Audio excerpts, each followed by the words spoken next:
Be healthy. Be informed with ITD.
Vanogita moru purita nonda kantai mantunat nyagi toru ilugar para ion ra para I gloria abibai islasen para honra, para y gloria, aviva islasen para. Que todo y tempo y paz para ita, dan gini langit na bendición. Contra y peligro na fan sa fuham Deus protegis languam contra y peligro na fan sa fuham Tus proteis lan Guam.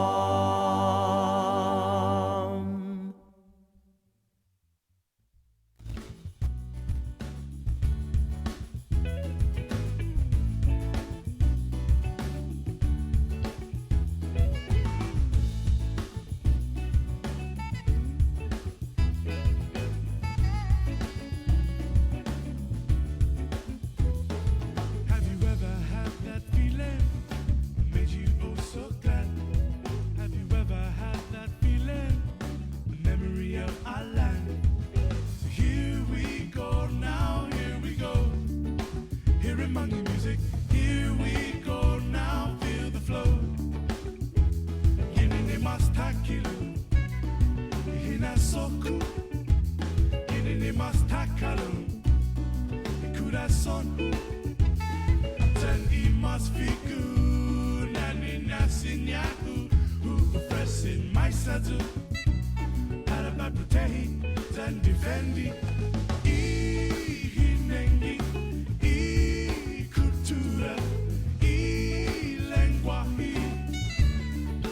Airi, hano.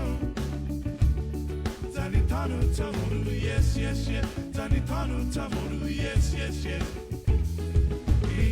Shaku, la la la la. Did I to get into stop that? Did I to get into stop that? Did I to get into stop that? Did I to get into stop that?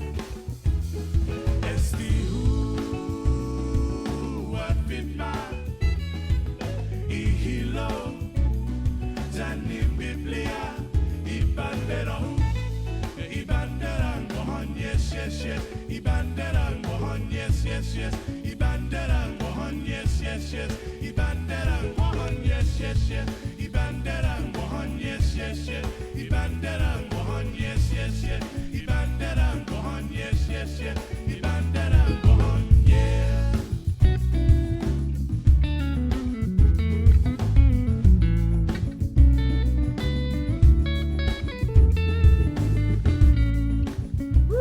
Yep, that's it. Good morning. Half a day. Hey, good morning, Guam. Thank you. Thank you. Thank you. Hey, it's 6:24. The KUM News Takeover, Guam's favorite, containing COVID.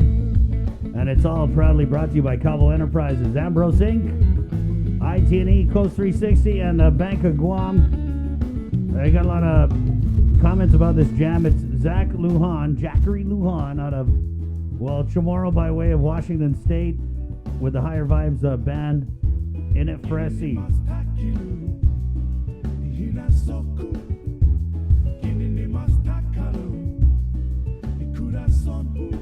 As we get ready to jam as much as we can into the next 3 hours and 36 minutes of multimedia broadcast extravaganza. Hey, and there's so many ways to catch the show. Of course, right here on the radio, 93.9 KUAM FM, Agania, Guam. Good morning. There's also an audio stream, Docomo Channel 10. We're on KUAM.com, the KUAM News app, and at 8 o'clock we throw it on to KUAM TV 11, where we jam out the last half of the show. And last but not least, on the Edward R. Murrow award-winning social media networks of KUAM. Good morning to our Facebook Live viewers on our KUAM News Facebook page. Questions, comments. We still got a couple questions from yesterday that maybe we need a little more clarity on, so we're going to get Tess from Public Health to call in this morning and kind of clarify how receiving pandemic unemployment assistance will adversely affect your SNAP benefits. I mean, to me, it seems kind of simple. It's if you can only make a certain amount of money to get on SNAP, and the PUA and the FPUC is more than that, then that's going to jeopardize your SNAP benefits. But I guess the thinking with the federal government, I'm assuming, is that while you're getting the SNAP benefit taken away, they're replacing it with unemployment assistance. Because some people who are going to get this unemployment assistance, they're going to be making more than they were in their job, I guess. Right, but we didn't control that. You Right, know what I mean? of course. So, and if they were receiving the SNAP benefits prior to being furloughed or whatever, I mean, Yeah, and They this should is still be eligible for the F. Pakambua. right, and this is something that you would expect our federal liaisons, like the congressman, to be writing letters to whoever they got to write letters to in the federal government, saying, "Hey, what's up?" 6:26. Good morning, Bree. How was your evening? It's good. Get some rest. A little, yeah. Get some dinner. Yeah. Okay. You? Yeah, I had some dinner. I'm trying to master my pokey recipe. What kind of pokey? I made a spicy pokey with marlin. Whoa. Yeah, I changed it up. So the spicy mayo one. So I used the Nancy little mayo and some of that furikake or whatever and a little bit of that spicy sesame oil, and to mix it all up. Put it over to hot rice with some seaweed and some local avocado. Local avocado. It's in. I had Indian food. What'd you have, Jay? I had lamb, I had a shawarma, and then that, the garlic naan. Yeah. Naan? None? Naan, thank you, yeah. Clearly I'm like up on my foodie culture. But Wow, exotic, man. that was good, man. The curry and those spices like hit you right away. It was like, From the yeah. mall? yeah. Good to go. His Right? favorite place. Chef Singh, right? Oh yeah, Chef Kotwal Singh. And Bree, Good guy, good what'd you food. have for dinner? I had Vaughn's. Oh, wow. Not as fancy. Wow, I'm the only guy who cooked. hey man, chicken and rice, can't go wrong with that. You can't. Hey, 6:28, Jason. Thanks, Jay. Yeah, we got Jason this morning, guys. Hey. It's going to be a fun show already. Let's do it. Let's take a dive into the day's COVID-19 headlines with the very latest from the KUAM news team. Good morning, Sabrina Salas-Mantanani. Off today, good morning, everyone. 223 tests were ran through Public Health's lab Tuesday and 0 returned positive. There was, however, one newly confirmed case announced early Tuesday morning. According to Public Health Situation Report, the one new case tested positive through the Department of Defense. The new case is a man between 30 to 39 years of age and is a non-resident. He was identified through contact tracing. Meanwhile, community testing gets underway at the Santa Rita Senior Center today from 1 to 4 p.m. Community testing will be conducted tomorrow at St. Anthony Church grounds in Tamuning from 9 a.m. to 12 noon. We should note that a teacher from St. Anthony tested positive for COVID. School principal Robert Crisostomo on our radio show yesterday said anyone who came to the school from May 22nd through the 29th should notify the administration. The number of COVID cases on Guam is 186 with 5 deaths, 169 recoveries, and 12 active cases. The first Philippine Airlines flight from Manila since the COVID-19 emergency declaration arrived early Tuesday morning. But because the Philippines is still deemed a hotspot country by public health, all of the passengers are subject to a mandatory 14-day quarantine at a government facility. Nestor Lecanto reports. The passengers on PAL Flight 110 first cleared customs, then had their temperatures checked, and had initial screening done by public health. They were then turned over to the National Guard, which escorted them aboard public works buses for transport to their quarantine facilities. In the case of most of them, it was the Wynnum Hotel.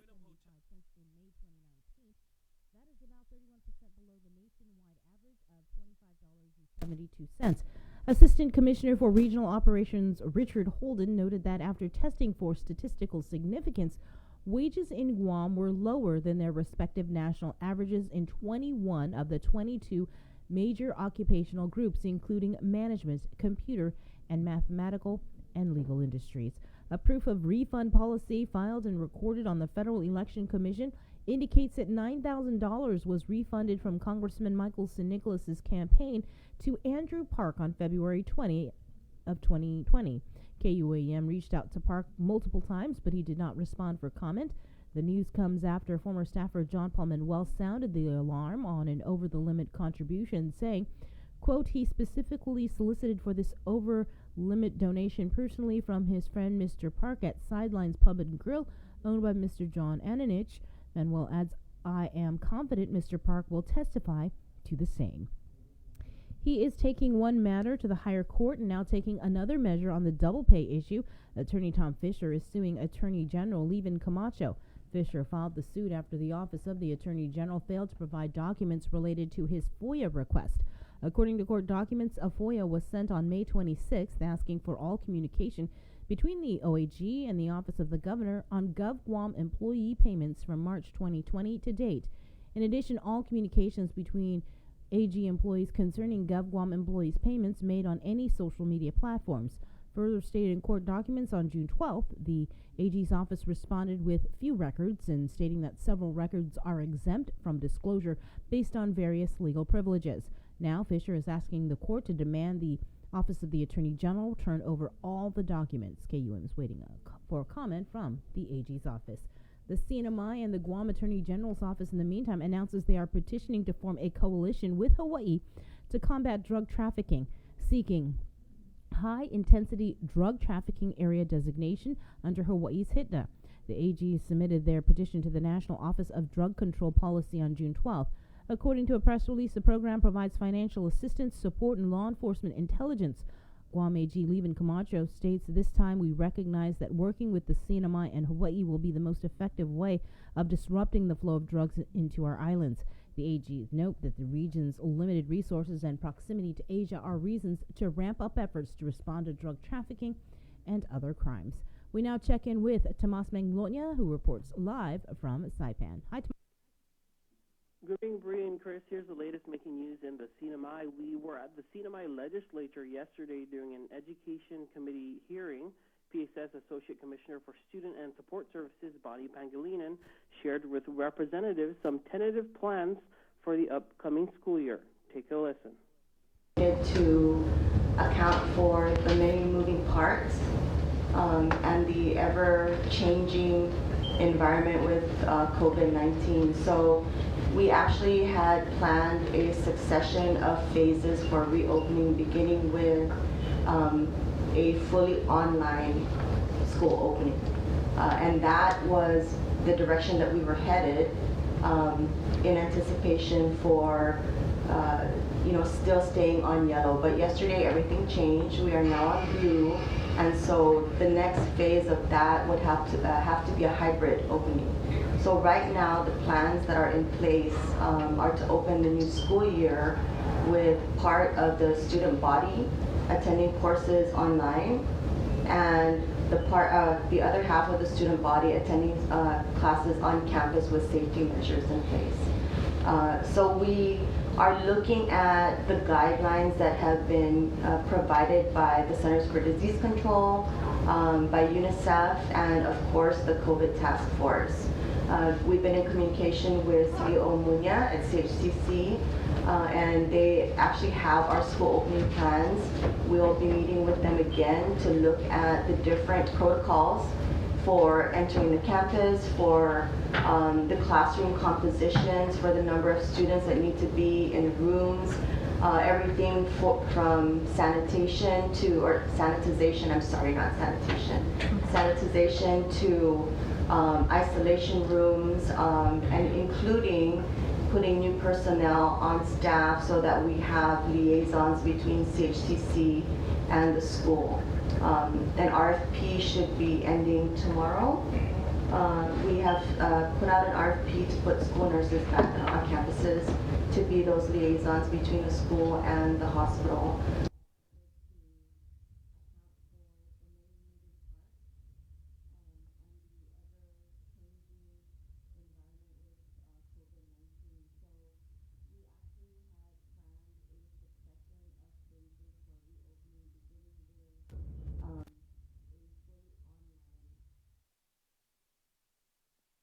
And applications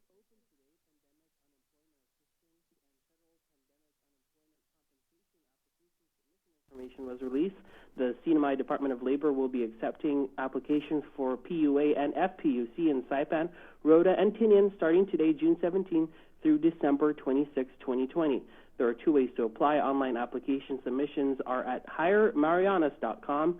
Manual application submissions are at locations for people to submit the PUA and FPUC paper applications at various DOL locations on Saipan, Tinian, and Rhoda. And some new CHCC guidelines updated for restaurants and bars which offer dine-in services during level blue, which we are now in on Saipan, and in the CNMI must adhere to the additional following rules. Some notable updates: they now limit occupancy to 50% of their original permitted limit, and limit parties dining together to no more than 6 people at restaurants and 2 people at bars. And the latest numbers from the Commonwealth Healthcare Corporation's dashboard, the CNMI remains at 30 cumulative confirmed cases of COVID-19 with 2 deaths. Saipan has tested just over 7,000 people. 458 people have been tested on Tinian, and 556 people have been tested on Rhoda. Of course, this comes as the Commonwealth Healthcare Corporation plans to move community-based testing into villages in the coming week. Bring Chris, that's the latest here in the CNMI. Thanks, Tomas. A new civil suit alleging clergy sexual abuse has been filed against various Catholic Capuchin entities, including San Vicente School in Barricada. The complaint in Guam District Court seeks a jury trial on behalf of AAAA, who was allegedly assaulted in the mid-1960s by the late Monsignor Zoilo Camacho while he was a student at the school. Court documents allege that when the plaintiff was a 3rd grader, he was disciplined by Camacho, who spanked him with a paddle and then ordered him to remove his shorts and was sexually assaulted. The complaint says the alleged abuse continued for 2 to 3 years and that Camacho would give the plaintiff money to buy candy and soda as a way to groom him to become and remain a victim of sexual abuse. The suit was filed on behalf of plaintiff AAA by attorney David Lujan. Police arrested K.R. Rusan on 3rd-degree sexual assault as a 2nd-degree felony after police learned he allegedly had sex with a 14-year-old girl and possibly impregnated her. According to court documents, Rusan caught the attention of police during a home invasion complaint. Rusan allegedly came into the home at around 4 a.m. on June 13th, waking up a man inside. The man struggled with Rusan and restrained him until police arrived. Police then spoke to a 14-year-old girl in the home who said she had a child on April 25th this year, and it was possibly Rusan's child. When police asked Rusan about the baby and engaging in sex with the girl, he said, quote, "That's me and her baby." In national news, protesters have been in the streets every day since George Floyd died under the knee of a police officer on May 25th. Now the president is taking his first steps at police reform in the wake of Mr. Floyd's death. Skylar Henry has more details from the White House. President Trump declared he's the law and order president, even as he signed an executive order encouraging new standards for police reform. We must improve accountability, increase transparency, and invest more resources in police training, recruiting, and community engagement. The order encourages police departments to collect and track excessive force complaints. It has incentives for police to update their training certifications, and it employs mental health professionals to work with police to respond to some incidents. As part of this new credentialing process, chokeholds will be banned, except if an officer's life is at risk. The president also met privately with African American families impacted by police brutality or racially motivated civilian violence, including the family of Ahmaud Arbery, who was gunned down while jogging in Georgia. President Trump says he will work with Congress on additional reform legislation being worked on Capitol Hill. The House is expected to vote on its legislation next week, but the Senate is not expected to vote on its bill until next month. The popular anger over long-simmering issues of police brutality and racial justice has reached a tipping point. There is no reason to wait. There is no reason to delay. Senator Tim Scott, who will unveil the Senate GOP plan tomorrow, says it's a mistake to wait until after the 4th of July to vote on the legislation. Skylar Henry, CBS News, the White House. Banking 671 report, there have been recent reports of email scams affecting customers of Guam banks. If you receive suspicious emails in the future requesting information about your account, please take the following precautions. Do not respond to the request. Do not click on any links in the email. Do not open any attachments, and do not provide any personal information forwarded. You can forward it if you're with the Bank of Guam at fraud@bankofguam.com. Delete the message and empty your trash folder. That is your Banking 671 report, brought to you by the Bank of Guam and Coast 360. All right, thank you very much. Sabrina Salas Matanani, 640. Let's go straight to the phones where we have Mayor Rudy of Jigo on the line. Good morning, Mayor. Hi. Hey, good morning, Chris. Good morning, Sabrina. Not a parenthesis.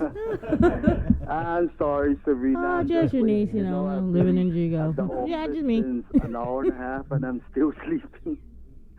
You know, I just got a call, from one of the residents over there at Sergeant Juan, Sablon Street, that the traffic is already as far as from the gym entrance all the way to Hills Market. Actually, when I was passing by there at about 5:30, there was already about 20 cars there, and they're causing a danger of the cars that are exiting Juan Sablon Street, to Marine Drive. What's happening? So, the grab and go from Frank Bloss and Associates is today again. Feed the Need, yeah. Yeah, and I want to thank all these people, that are trying to help the residents, maybe I should just go down the list and I'll make it fast, okay? Okay. Just to thank all the businesses, LMS Guam, Manelos, Pacific Groceries, Kosh ULES, Sorensen Media Group, Windward Memorial, Guam Hawks, Micronesian Brokers, Pacific Federal Management, the Azuda Foundation, Pacific Groceries again, and this is just another day that they contributed. Midform Guam, Bank of Guam, Guam Premium Outlet, Sub Girls, Guam, Honolulu Cookies Company, OPA, JB Cruz, Mr. and Mrs. Spain, Guam Daily Post, Frank Bloss and Associates that are going to be at the gym serving, passing out that grab and go stuff that they did 2-3 weeks ago. And Vince, want to thank all of those donors for their help, in trying to help people that have lost their jobs, to make ends meet. Chris and Sabrina, that's one of the most important things that the government should try to work on, is try to maybe find some way to subsidize all these people that haven't been working. There's a lot of them. Maybe 19,000, from the hotel, from the hotels and from these small businesses. They need help, man. Yeah. This. In the newspaper, I was reading, that, and I don't know what's going on with public health, and I know that Mrs. DeNorsi has a plate in her hands that, she probably doesn't know what to do with, but these test kits, the coronavirus test kits, are very important, and they're running.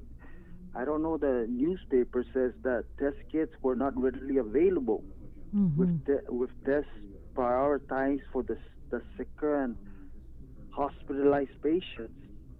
The government, this is one important thing, and I hope that this coronavirus don't spread, but you've heard in some places in the world, and of course it's different.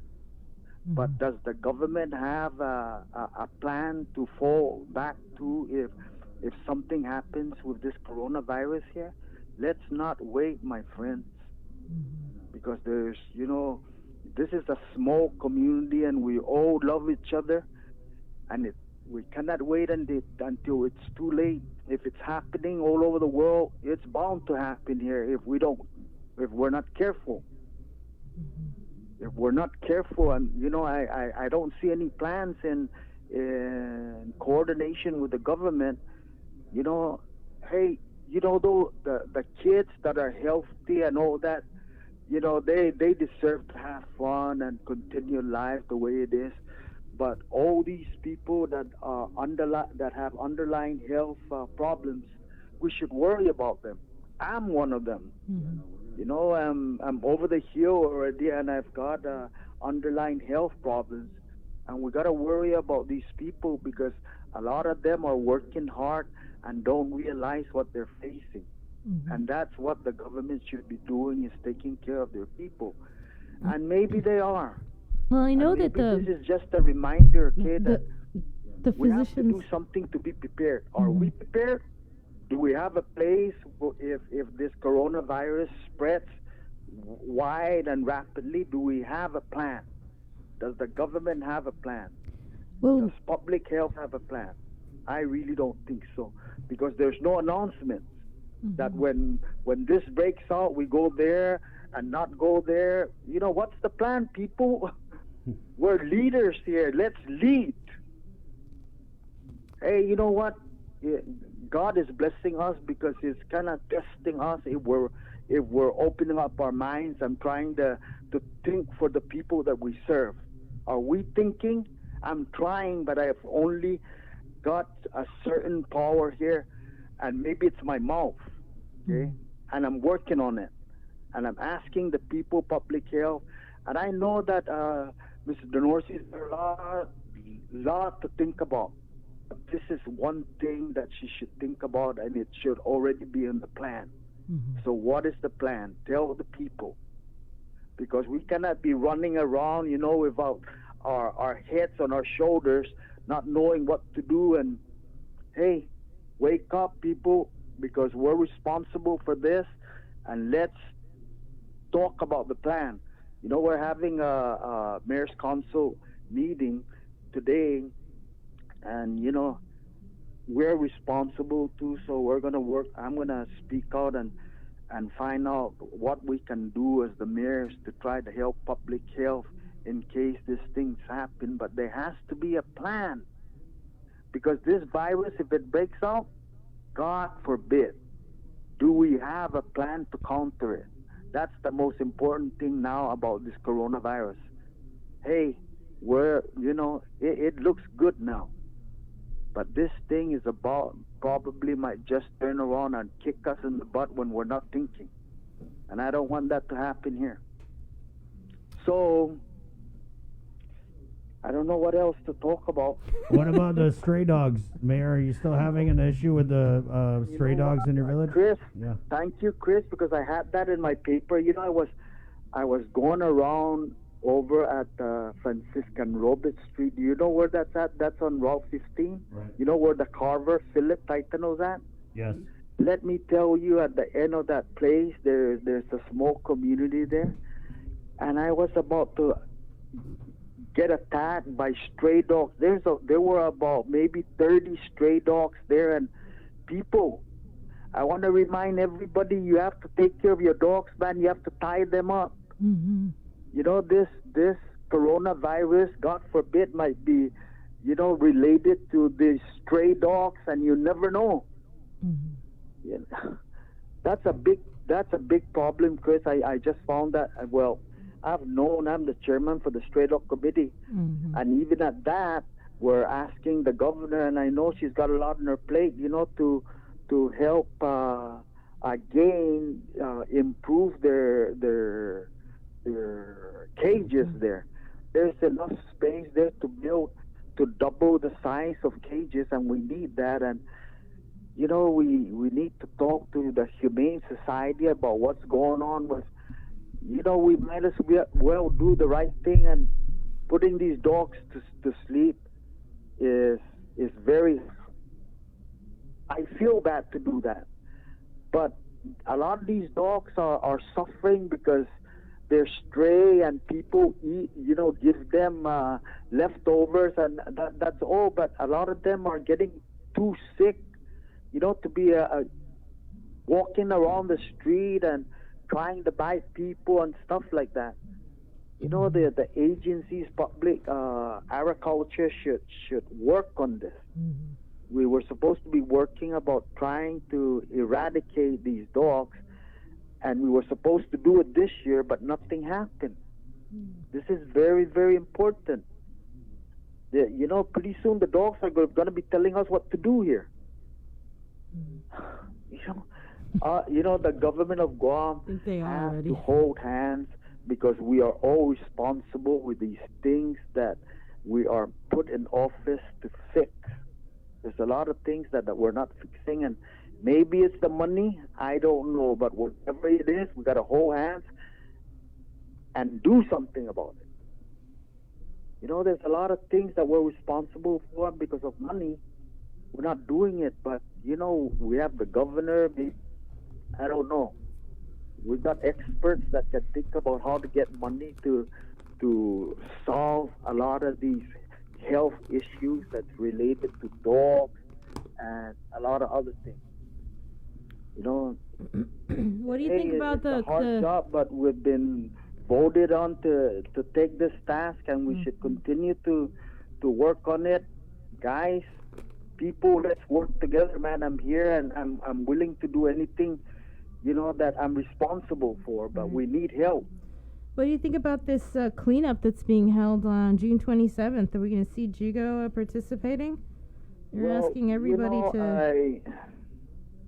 I had a talk with one of Governor Carl Gutierrez, former Governor Carl Gutierrez' right-hand people, and they said that, it wasn't on the something, and I don't know.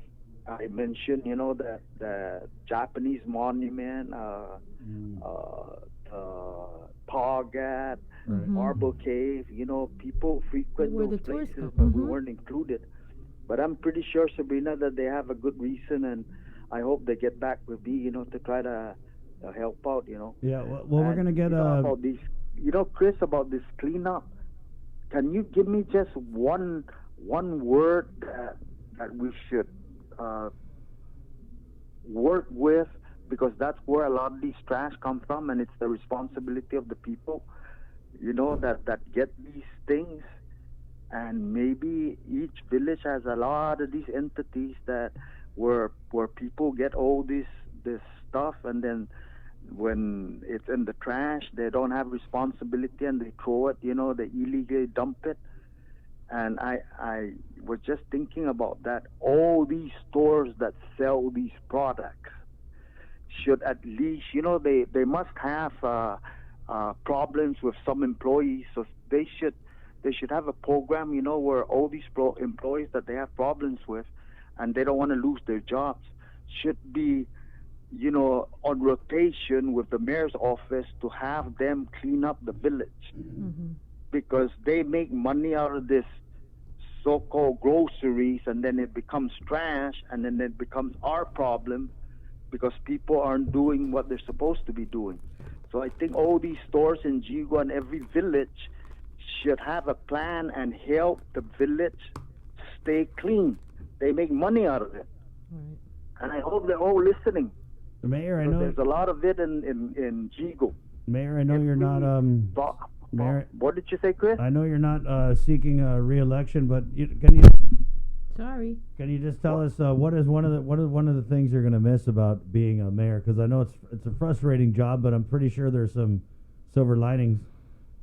What do you mean, Chris? I'm sorry. There's some things that you said that I didn't hear.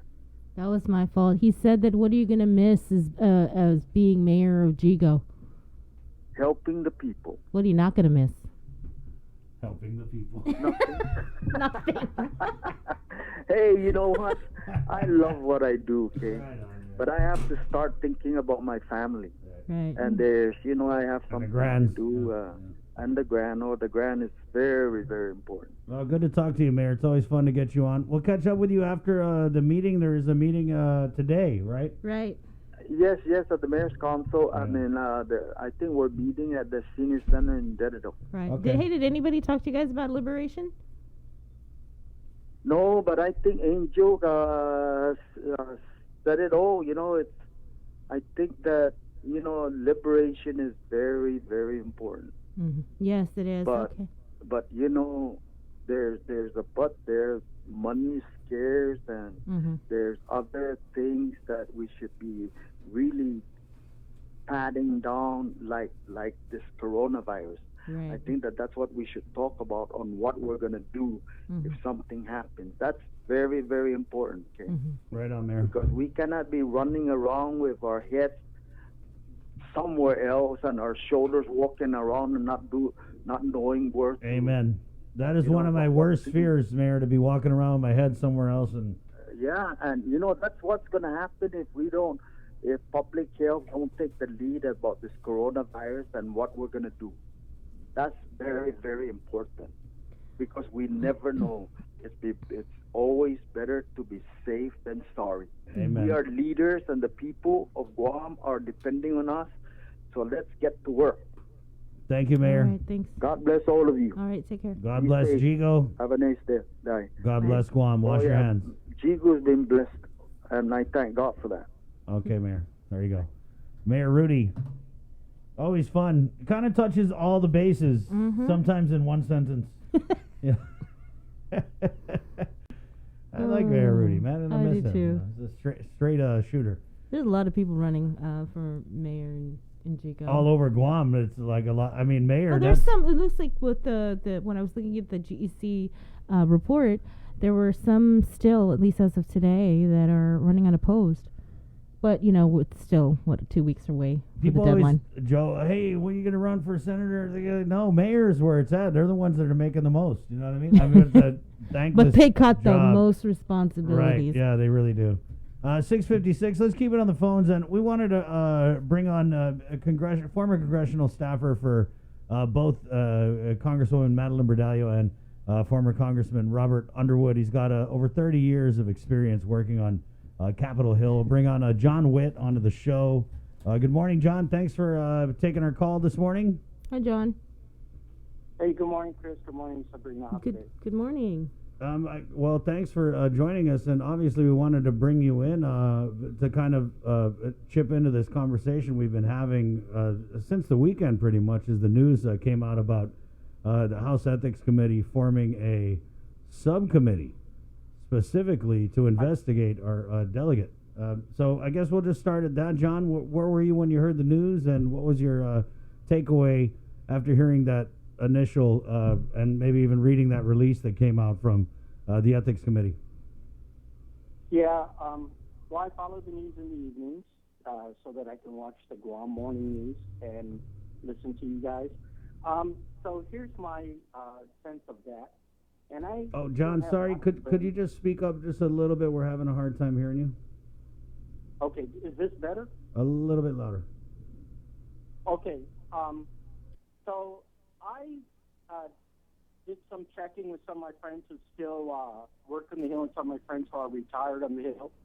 And my sense is, my personal sense, first of all, we should always, whenever we're talking about something like this, acknowledge that these are allegations and that Delegate San Nicolas is entitled to the same privilege as any other citizen, that he's presumed innocent until proven guilty. But, that's a court standard. The interesting thing is that when the Office of Congressional Ethics refers a matter to the full Ethics Committee in the House, OC is an independent agency, and their standard is not probable cause, kind of like they issue an indictment, a statement of charges, but their standard is substantial reason to believe, which is a higher standard than probable cause. And the reason for that is that Congress intended that they're not going to deal with frivolous charges. So the first thing to understand is that the charges are not frivolous. The second thing is, the way to look at subcommittees is like with any committee. When you create a subcommittee, it's so that it can put more focus on issues. Now, with the Ethics Committee, if they form a subcommittee on the issue with Delegate San Nicolas, well, if I were Delegate San Nicolas, that would not be something I'm happy with. It means they now have more focus, and they have the ability, it's kind of like a special prosecutor. This is why politicians hate special prosecutors. They can delve into anything and go in any tangential direction, and then report to the full committee. So I think if I were in his shoes, his life just got more complicated. John, I wanted to ask you, so we have the Office of Congressional Ethics, and then they kind of get the complaints, media reports, and they can vet the information, and when they make a determination that there's merit, obviously they forward it over to the Committee on Ethics. But I wanted to ask you, what is the difference between the OCE and the House Ethics Committee, especially the subcommittee? Like, what types of powers do they have that maybe the OCE doesn't? Like, are they able to look into phone records? Can they take phones and, look at stuff that was wiped off it? And how much more authority and ability to really look into things does the subcommittee have compared to the OCE? The subcommittee has way, way, way more authority. The committee and the subcommittee have subpoena powers. Both of the OCE and the committee it is a federal crime to lie to federal investigators, whether or not it's OCE or the committee. But the way the Constitution works, only the House can take action against House members, not the courts, not the executive. The House is the final arbiter of its own members. And so therefore the Committee on Ethics is actually the only committee that can actually take action. OCE just simply forwards a charge and says that, there's a complaint. We looked into the complaint. We investigated the complaint. This is what we found. And we found substantial reason to believe that House rules were violated. And it always goes back to House rules. Because, there may be implications over an FEC violation or whatever. It really goes back to the House's only concern with enforcing its own ethic rules. And so therein lies another problem. It's not like going before a jury and having a reasonable doubt standard. It's a little bit different. They may just not like you. They may just find the whole thing undesirable. That's why a lot of times when members have a serious charge before the Ethics Committee, that's why a lot of times the member ends up either not running again or retiring or something, because it kind of puts a cloud over you during your service. And if it's very serious, like with the recent resignation of Representative Duncan Hunter, if it's very serious, then members and staffers start to refer to them as dead man walking. It's like it's only a matter of time before the hammer drops. And I'm not implying that that's the situation with Delegate Nicholas. I'm just saying that's the thing about the House Ethics Committee moving forward that is very troubling. Like Mr. Nicholas is finding out. It's going to be a long time before he can clear his name. Right. Well, based on they're in all likelihood, they're not going to act before the election. And they're they're a very quiet committee. They're not going to respond to media requests. They're not going to respond to nobody. The only statement they put out is the one statement you saw in their press release. And then they're tight-lipped, and they clamp down. And then they do their work quietly. But, again, the thing about a subcommittee then is it's got a singular focus. And so is that good or bad? Well, in my view, it's complicated. Mm-hmm. It just makes it more difficult for Mr. Sinica. John, what did you make of his response here by way of Facebook Messenger to KUAM News? And this ended up being a statement to all the media. And that statement was that the formation of the House Ethics Subcommittee was merely the next step in the process that they need to take to disprove the allegations made against them. So Congressman Nicholas is kind of pushing this narrative that, like, hey, it's normal. This is what we're supposed to do. So how would you respond to that? Well, he's right in the sense that the next step is for the Ethics Committee to deal with the complaint from the OCE. That's correct. Whether the committee does or does not form a subcommittee, there's various factors, and they're going to be tight about it. They're not a committee known for talking to the media or to whatever, right? So to the extent that it's the next step, he's right. It is the next step. To the extent that you're going to get an answer soon, you're not. You're not going to get anything before the election, because part of it is they tend to pull back before the election, but the day after the election, they tend to, there's going to be a lame duck session. They tend to come back and finish their business. To the extent that, the next speaker is going to want to clear the deck. They may want to clear the deck of all pending ethics issues. So he's correct in the sense that that's the next step is for the Ethics Committee. It's their discretion whether or not to appoint a subcommittee. Whether or not they have a subcommittee, the committee staffers are the investigators. They're professional staffers, nonpartisan, and they would have worked for the full committee or the subcommittee irrespective.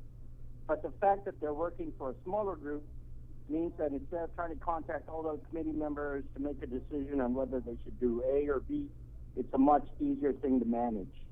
So based on your experience and your familiarity with the process, are we looking at this taking over 6 months? And when we're not going to know anything before the election. That's how they operate. Mm-hmm. other than saying we're going to investigate it, that's all they're going to say. You And when can get nothing out of them. But after the election, in the lame duck session until the next Congress is seated, they're going to try to wrap up their work. In some cases, like some members, it gets kicked over to the next Congress because, you know, the issue is so broad. Duncan Hunter comes to mind. But in many cases, they try to resolve it in the same Congress as when OCE referred the matter. They try to, you know, clear the agenda before the next Congress. And, you know, is that good or bad? Who knows? What it is they try to avoid putting their fingers on the scale of the election. Right. To try to favor or disfavor the person running. They don't want any part of that. That's not their job. That's the job of the people of Guam. Their job is simply to take the complaint, evaluate it, and Mr. St. Nicholas is right. This is his chance to go before the committee, present his own arguments, his own evidence, his own statements, his own witnesses, and it's up to the committee. And it's like going before a jury. You know, you cannot predict what they're going to do. You just can't. Hey, but John, didn't he have that opportunity when Yeah. it was?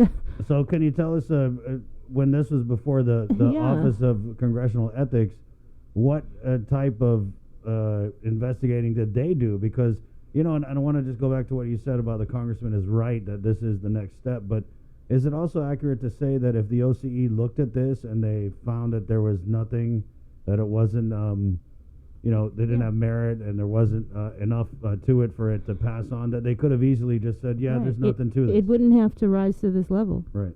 Is that accurate to say? The OCE's job with the complaints they receive, which is a different channel from the complaints the Ethics Committee receives directly from other members, the OCE's job also includes receiving complaints from the public at large. Okay? So one of the things they're supposed to do is they get complaints and they whittle it down. This stuff is baseless. This stuff is probably only politically motivated. We can't find any supporting evidence. Beyond that, that's all their job is to issue a report and forward it to the Committee on Ethics. So that's what they've done. And they've done that in this case to say we have substantial reason to believe that House rules were broken. And we did these interviews, and this is... So their product, beyond the report they write, and you can read their report online, beyond the report they write, they have backing it up transcripts of interviews and stuff like that. That's what the Ethics Committee staff will go through. They'll read everything. They may re-interview people. It may point to new information. And that's why the Committee on Ethics takes it up themselves to see if there's anything more they want to know. And this is also why that members tend to keep their powder dry and say, well, if they're going to forward it, they're going to forward it, and we'll give our information to the Ethics Committee. And John, That's not unheard of. right. At the end of this, though, it's all going to be made public, right? At the end of this, the decision of the committee will be made public. Their rationale, if they decide that the member violated House rules, the sanctions will be made public. It's all going to be done in public when they reach a conclusion. What about... And again, it's impossible to know what their conclusion is going to be. But meantime, you know, is Mr. Snickers going to run again or not? That's his decision. And then meantime, it's really the people of Guam's decision that with this cloud hanging over his head, you know, are they going to return him to Congress or not? Okay. What did you make about the release from the Ethics Committee about the allegation that they believe that the congressman lied to investigators or otherwise tried to obstruct a government investigation? Is that just something they put on their standard, or? I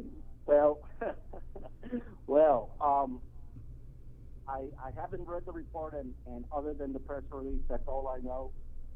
But if what they're saying means that they think that some people, not necessarily the congressman, they think some of the witnesses provided false testimony, or if they think that someone tried to influence a witness, which would be witness tampering or obstruction, something like that, the subcommittee can delve into that. And maybe, and I don't know, maybe that's why they formed a subcommittee, so you can delve into these other matters that were raised. The danger whether it's local government or federal government, the danger in dealing with investigators is, the deck is stacked against you. You are not allowed to lie to an investigator. That in and of itself could be something you can be charged with. I want to just read this release to you, John. It says the investigative subcommittee shall have jurisdiction to determine whether Delegate Michael F.Q. San Nicolas may have engaged in a sexual relationship with an individual on his congressional staff, converted campaign funds to personal use, accepted improper and or excessive campaign contributions. And we just did a story that he had refunded a $9,000 donation to local Korean businessman Andy Park. Reported campaign disbursements that may not be legitimate and verifiable campaign expenditures attributable to bona fide campaign or political purposes, omitted required information from or disclosed false information in reports filed with the Federal Election Commission, made false statements to government investigators or agencies, and or improperly interfered or attempted to interfere in a government investigation of related allegations of violation of the House rules, law, regulations, and or other standards of conduct. Yeah, the way you read it and the way they wrote it is so careful. That's their job, to determine whether or not that happened. And the things they're going to look into, they just listed them all. That's the laundry list. Right. And so that's the way to understand that. But that also tells you in a very visible way what it is they're going to look into, and they're going to delve into it, and they have investigators and they have subcommittee members that are going to delve into it, and their singular focus. The focus of this subcommittee is this member of Congress and the complaints against it. I just can't wrap that's pretty huge that the U.S. Congress, the House, has formed an entire subcommittee, and their sole purpose is with laser-like focus to look into these allegations against our delegate. It's so embarrassing. Can you kind of just explain, though, the difference between what happened with Congresswoman Madeline Berdalio's ethics investigation in comparison to what Michael San Nicolas is going through? Well, in both cases, OCE made a referral to the committee. In both cases, OCE using what they are required to do, said we looked into complaints and we have substantial reason to believe that House rules or federal law or House regulations were violated. In the Congresswoman's case, the full committee indicated it's going to do its investigation, and then in the intervening months, she lost her re-election, so she wasn't returning. So the issue became moot. Right. But they did not have to issue a final report. Right. Their report to conclude it internally is to say the member had lost her re-election and is not returning. That ends it. Right. And I just want to put that, because people comment all the time, John, what about Congresswoman Berdalio? And like we've said, when you're out of Congress, it stops everything. So if Congressman San Nicolas were to resign today, it would end today, and we would never hear any of the juicy details. But it did rise to the level of a subcommittee investigation? Yeah, John, did the ethics complaint against Congresswoman Berdalio, did the House Ethics Committee form a subcommittee to specifically investigate those allegations? No, they didn't. Okay. And again, it's not unheard of, but it's not a common practice to form a subcommittee. Right. It's more common that the full committee will conduct the investigation itself. John, I want to ask you, because I know that Congressman San Nicolas, just from talking to people, he doesn't have advisors. Like, it's just him. He makes the decisions. We haven't heard. There was I thought, a feeble attempt at a distraction yesterday in a release that we didn't get about maybe some war claims payments that might be coming out. But my take on that was like, okay, every time they issue a check, you want to milk it for credit. But what would your advice be to him? How does he come out? Because he hasn't come out to the media. There was a couple sentences on Facebook Messenger. But is there any way that he can mitigate the damaging effects of this news in what is going to be a pretty hot election. What does he got to do? What does the congressman got to do to come out and, I mean, can he? What could he say? What would you advise him? There are two kinds of advice in this situation. I'm telling you that his lawyer would tell him, just clam up, don't say a word. Don't say a word about this issue. Don't say a word to the media. That's what attorneys will tell him to do, because he doesn't want something out there in public that in any way contravenes something he said or another witness said. So that would be the pressure he's under. I'm sure he has legal counsel. But from, a political standpoint, staffers that work in the political world, you gotta somehow communicate to your own electorate. You gotta somehow communicate to your constituents not only what your answer is, but try to answer the questions in their mind. Try to explain. And again, that goes contrary to what legal advice would be. Any lawyer worth his salt will tell him, don't say a word to the media or to nobody. So he's caught in that in between world. Right. Well, I think at the beginning, though, and I know we've said this before, at the very beginning of this, when the allegations first came out by John Paul Manuel, he blamed it on politics. Basically, that his own party was basically trying to sabotage him. A vast left-wing conspiracy. That there was an active FBI investigation into government officials. Yeah, John. I mean, but nothing is stopping him from coming out and saying, "Hey, I didn't do it again. It's not true. We're gonna find out. Hang in there." Well, in fact, he's saying that. In fact, he's saying that it's not true. You got to give him the benefit of the doubt in terms of we're all presumed innocent. But at the same time, I will say this as a person that himself has found himself in legal trouble. I've got to say this, that for politicians to say it's just politics, it's what they always say. Go back to any politician ever been in trouble on Guam. They always say, and that's not unique to Guam. That's unique to the whole U.S. system. Any politician worth his salt is going to say it's politics. The second thing they're always going to do, and I always used to train my own staff on this, and I used to drill it into them, is remember, when they're going to get stuff, they're going to blame you. So do what you need to do to make sure that we don't do something that we're going to regret.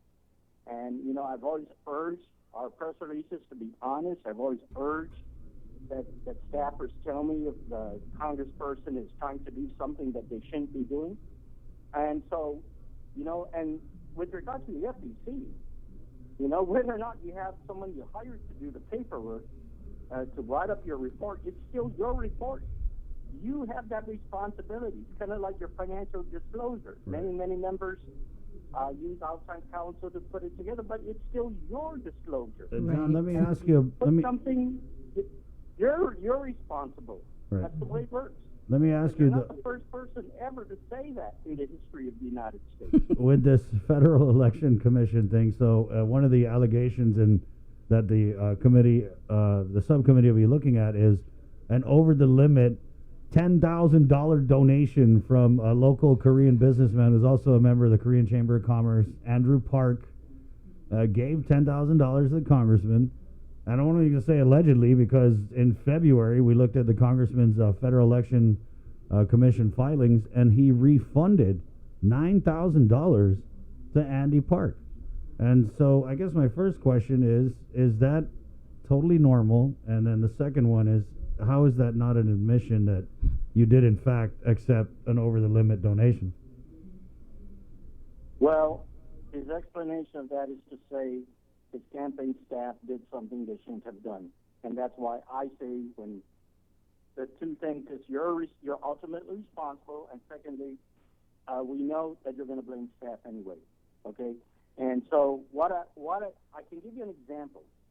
When I was working for Congresswoman Bergallo, early on we once got a large cash donation in cash. And what I did is I called the SEC to say, I know that the donation comes from several people, but they funded it together and they put it as one cash donation, because that kind of cash you cannot accept.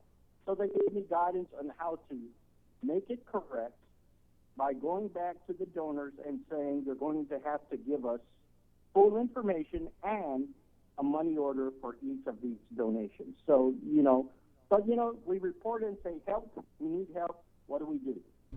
That's very different from not knowing about it, then saying we discovered it later and it was campaign staff that did that. Do you believe that? That's where the voters come in. Do you believe that? And if it were all legit, why did you refund it? Right. So that's something you're not going to have an answer to before November. But that's something where the facts are just sitting there, and you're going to have to make your own determination. Does that sound right? Well, John, we definitely thank you for your insight. And now that I got your number again, we'll fold you into the show here as this thing goes on. And then, I think you provide a very interesting perspective that we don't already have on this show. So thanks for the call, John. Thanks, John. And next time I'll call you, okay? You send me the bill. All right. Thanks, Bye, John. Wash John. your hands. Oh, there you go. Pretty interesting. Over 30 years of experience working on Capitol Hill. John Witt, a former congressional staffer for former Congresswoman Berdalio and Congressman Underwood. 722. Let's keep it on the phones here. We wanted to bring the administration director, Ed Byrne, on to the show for some updates. Good morning, Mr. Byrne. Good morning, Chris. Good morning, Sabrina. Good morning. It's been a while. I send you the bill too. Yeah. And you promised to pay it. I don't know. You got some crazy bills. So. All right. So I guess we'll just start with we had a caller last week who had told us about these applications for the programa na Zudan Salapi para Itauto Dani Pastit and Empanada and Shrimp Patty program. And so the woman had said that she had spoke with Mike Schnipp at DOA and that he had told her that there were several boxes of unprocessed applications. And then, so I had actually ended up calling Mike on something else, and he said, yeah, we're only up to May 11th or 12th, I think. And so we wanted to just bring you on and just kind of just set the record straight. Where are we with those applications? What date are we up to? And is there anything that's preventing these payments from getting out quicker? Yes, yes, thank you. And thank you for giving me the opportunity to talk about them.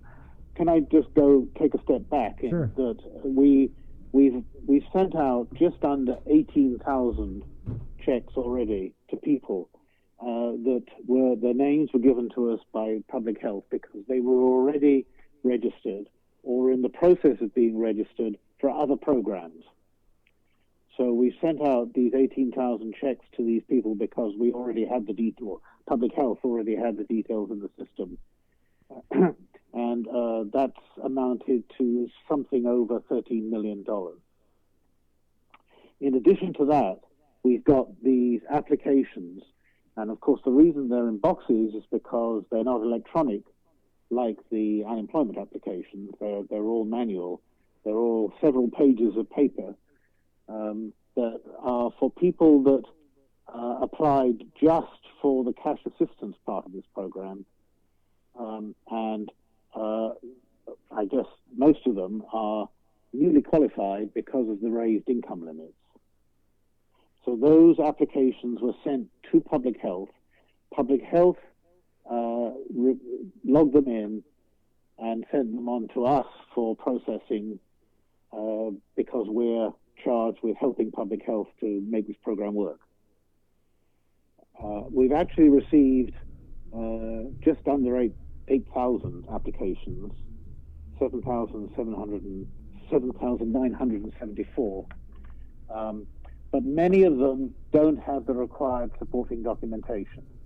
And Public Health, in particular, and us too, have been calling these applicants in order to get the missing information.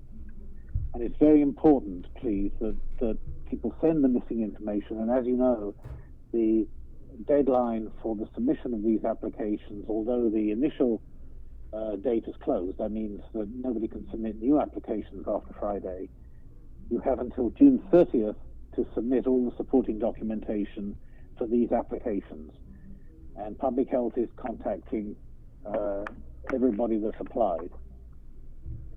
when we go through these applications, we find a fair number of anomalies, like people that have applied in one program and applied again in another, or indeed we've had some people who applied as a head of household on one application and as a dependent on another application. So we're combing through these as rigorously we can, and we're at May 13th now. And how many applications is that up to May 13th? You said you had 8,000 that you'd received? Yeah, it's I'm just eyeballing it. It's 1,080. It's about 2,500. And you have over about 6,000 more to go. Wow. Yeah, because the biggest number are in May 13th, 14th, and 15th. Mm-hmm. Can you just clarify, though, is this something that the Department of Administration and your staff, I guess, were trained to do? Because it sounds like this is just a whole new responsibility just added to the Department of Administration. Right. Yeah. So that's true. I mean, Department of Administration is charged with processing payments, and it became apparent, certainly to me, that without the support of this department, these payments wouldn't get out as quickly as the governor desired. So we offered to support this program. It's a public health program, but as you know, in the initial release, DRT and DOA were supporting, offering and providing logistic support to make it happen. And I would like to take this opportunity to say that I'm very proud of staff at DOA, both in accounting and in HR, who have spent a lot of their time and effort processing these applications. You're right, Sabrina. We stood up this program in a week in order to get these payments out, and that was due to the hard work of the people in this department. Mm-hmm. Are you going to request maybe some help, or are you having to switch hours around? Just seems like a lot. Yes, we are switching hours around. I don't think that we've got about 11 people working on this, not full time, but because they have to do their regular jobs. But we are switching around hours to do this as efficiently as we can, and I'm pretty confident that by June 30th, which is the last date, we'll have got through that stack that you referred to, and is the balance of the 9,000 applicants. Did you have any idea that it was going to be this gargantuan of a task when you agreed to help provide? I mean, is there a difference between support and you're doing all the work? Well, you never know in a new program. You never know what the work content is going to be. I thought we were doing pretty well when we got out 1,800 war claims checks. Little did I know that a few months later we'd be getting out like 65,000 economic impact checks and 17,000 public assistance checks, and as well as the regular payroll and vendors checks that we're charged with doing on a day-to-day basis. So no, I didn't. Mm-hmm. But it's a program worth doing, so that's why we're doing it. Right. Well, aside from the EIP and the Programan Salapi Zudin Itatao program, I know that when we spoke with the Department of Labor Director David De La Sola last week, he had mentioned to us prior to him getting off the phone that he would be meeting, I believe, with the Departments of Administration or speaking with DOA along with their software vendor to finalize the payment process plan. Can you give us a status update on the finalization of that? We're still talking with their vendor on the final details of the information that will come to us. Mm-hmm. Very fortunately, this is a federal program, so the funds are available to pay for the automation of this process. Most of it is online, and about 90%, I'm told that 90% of the applicants have given us direct deposit information, which makes the payment of the whole thing much easier. Wow, 90%? Yes, it's about 90%. Yeah. Do you guys also do the checks for the GITA, the Ricky Hernandez GITA? That small business program. Right. Yes, we've issued about I think it's like $50,000 or $60,000 in those checks too. And we're waiting for I think they've given us like 20, somewhere around 40 applicants, and I think if I remember rightly, they had 174. So 174,000 or 174 applicants. Oh, okay. They've given us about 40 of those to process. And that's 50 to 60,000. So that's about 10 grand. How's that one? I think it's a little less than that. How's that program going? Any backlog? What date are you on with that, Ed? We've only got two batches from them, and we're on the second batch. For that, are those applications, all electronic? From GITA? Yeah. Well, I guess you guys don't handle the vetting of that, but it just kind of... No, we just get a listing. Right. Yeah. It's just So that can be turned around pretty quickly. And of course, they're businesses, so many of those businesses are already in our database. Yeah, I was just... It's just kind of crazy that you have 8,000 applications and it's all paper. Yeah. And it's not done electronically. I agree, but I don't know if you've had people calling into your station, but many of these people don't have access or continuous access to the internet, or so for some people that's the appropriate way to do it. I mean, as time goes on, and I think there's a plan to do this to make the internet more available to everybody, so that we can make this whole process. So, and this Ajudan program. This is something that you take seriously. Like you understand the need that people have for this assistance, right? Absolutely. That's why we're getting out these checks as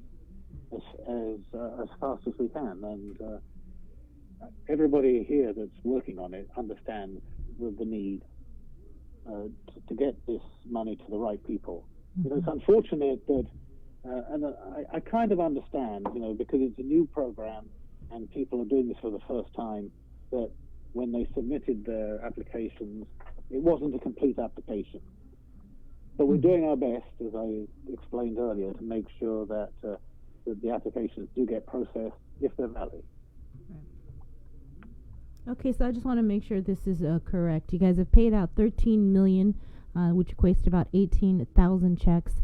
You've got about 8,000 applications, paper-wise, at DOA, but you've processed, I think you said, 2,000 of those. Yes, but not all of them have turned into valid. Some. When I say process, that means that we've identified some missing information. I see. And we're just waiting for the information to come in. I believe the number that we've actually that will be released to accounting today to get checked is about 200. Okay. And those applications, those are new people to the program that have signed up because they were impacted from COVID. Yes, and the income limits were raised, so that brought a whole batch of people into the fold. Yeah. And could you again go over the process? If I filled out an application for this program and there's a mistake with it, who's going to be calling me and what type of number, just so people know, it's going to be public or whoever it is? Please contact Public Health, because they're the people that are collecting all these documents initially, because they want to make sure that these applicants aren't already on their program. So they're doing the first quick vetting, and then they send it on to us. When they receive the missing documentation, right, every application that they've logged in has a number. When they receive the missing documentation, they put the number on that, and we match it up with the documentation we're holding here. Right. So the first stop, please, is Public Health. Right. Well, since we know, though, that it's the new applicants that are affected, could they just call? Yes. Yeah. They can call Public Health, or and they do call us too, and we do our best to answer when Okay. we can. All right. And so the deadline again for anybody that's listening, it is June 30th to submit the required documents. Yes, please, and please, if you could keep on reminding the people that would be really helpful. Yeah. To them and to us. Ed, do you guys need help? Because I know you're the help, but I know some of your staff has been detailed out to help Department of Labor. So Yeah, we've only got one person. Because of this, we've only got one person at the Department of Labor, and they need they need people too. So, and public health needs people, too. So everybody's being spread fairly thin at the moment, but everybody's working hard, and I'm sure we'll all get through it. all right, Ed. All right. Thanks for checking Thanks, in. Mr. Appreciate Bud. the update. Bird. Thanks. Thanks. Have a good day. Top of the morning to you. Wash your hands. Yes, sir. Okay. Wait, is that a? Wash your hands. We're trying to be all British over here. I was gonna say saying top of the morning. Top of the morning to you. Top of That's the Irish. morning Yeah. to a proper British. That's bad, right? A subject in I Her don't think Majesty's kingdom. That's bad. I That- don't know. That's like saying aloha to a chamorro. I mean, it's appreciated. Wow. The sentiment is there, just slightly off. Wow. So that would be like the Chamorro showing the Shaka sign. Ooh. Go back to week 2 of containing COVID, and you can see that clip. That's on YouTube. Hey, we're going to take a break at 7:37, and coming up, we have Attorney General Levin Camacho to talk about Guam. Yeah, the HIT designation. This is a great story that I actually followed last year. Man, I wonder if I could get that up on. I forgot to send I remember that because it failed when the So government yeah, tried to the apply last for that. administration, the Calvo Tenorio administration, had put in the request to the feds. No, but also I thought this administration did, right? Didn't they? In September of last year, it didn't get approved, and Right. so the governor, with Lieutenant Governor Josh Tenorio, because he was with the judiciary for a long time, Right. they wanted to actually do this to partner with Hawaii. Yeah, and so basically the attorneys general of Guam and the CNMI are writing to the federal government and saying that the trafficking of crystal meth, the prevalence of ice is so bad on Guam that we need the federal government to come and bail us out. Bail us out? Well, yeah, I mean, we provide all the resources to get these crack dealers. Yeah, well, Yeah. I don't think yeah. there's anything wrong with that because No, not at all. Yeah, I'm saying. I didn't mean it in a bad Oh, way. I was gonna yeah. say, I Oh, think we we want need- the federal government to bail us out. No, please come. This is the time we want you to come. So we'll talk about that coming up 7:38. It's containing COVID. Good morning. Keeping you informed, KUAM News brings you Banking 671, brought to you by the Bank of Guam, the People's Bank, and Coast 360 Federal Credit Union. Together, we thrive. KUAM News COVID-19 Takeover on I-94 FM is presented locally by Ambrose Inc. GU Self-Storage, conveniently located near the Harmon McDonald's. We offer affordable rates, online payments, and auto bill pay for your convenience. Plus gate access daily from 6 a.m. to 9 p.m. Call us today at 648-7867 for more information. With the new challenges we're all facing, First Hawaiian Bank wants to make sure you have access to your financial world. With FHB Online and our mobile app, we hope to make banking the least of your worries. Visit fhb.com/digital. We hope that you and your loved ones are safe and healthy during the COVID-19 pandemic. It has been a challenging time for all, but now, more than ever, our cancer patients and caregivers need us. Although we are apart, we stand united in the fight against cancer. The American Cancer Society Guam is excited to announce our first virtual Relay for Life. Join us on Saturday, June 27th at 6:30 p.m. on KUAM TV 8, as well as on I-94 FM and streaming on KUAM News digital platforms. Cancer does not stop, and neither can we. On June 27th, let's celebrate together and fight cancer. Visit relayforlife.org/GuamGU to find out how you can participate in the 2020 virtual Relay for Life Guam.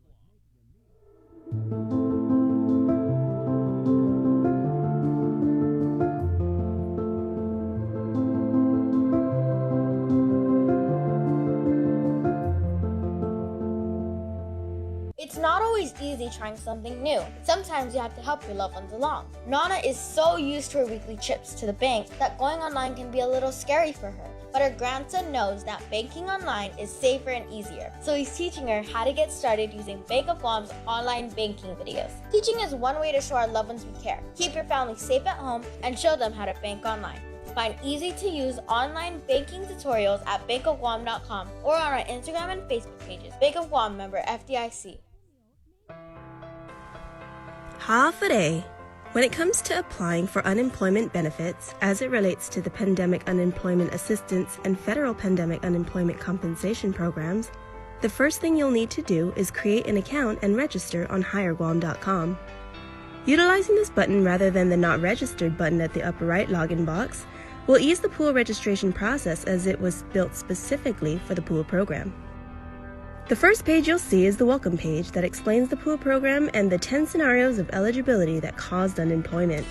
Read through it entirely, and if any pertain to you, click Next. Input your social security number and then re-enter to confirm.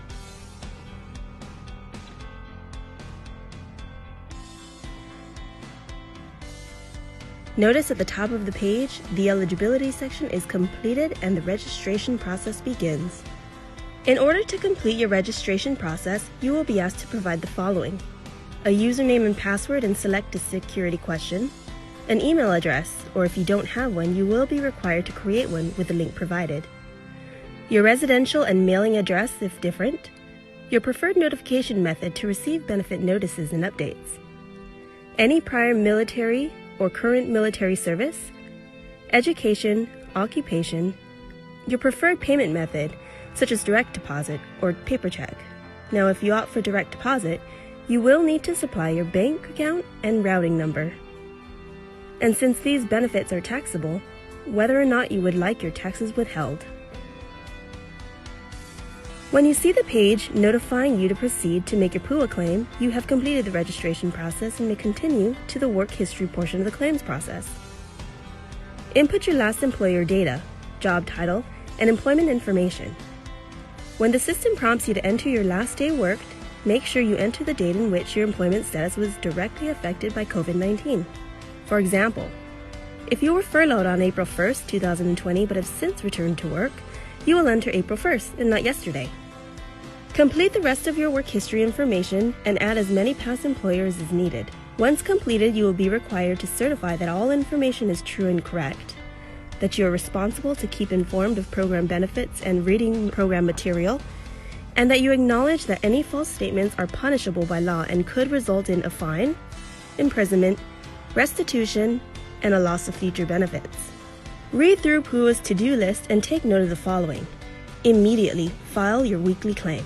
Report all income for the week to include tips, commissions, and gratuities, even if you have not yet been paid. If you return to your normal pre-pandemic work hours or return to work and make over $494, you must stop filing a weekly claim. You must be able and available for work. If you are offered your job back and refuse for a non-COVID related reason, you are no longer eligible to receive PUA benefits.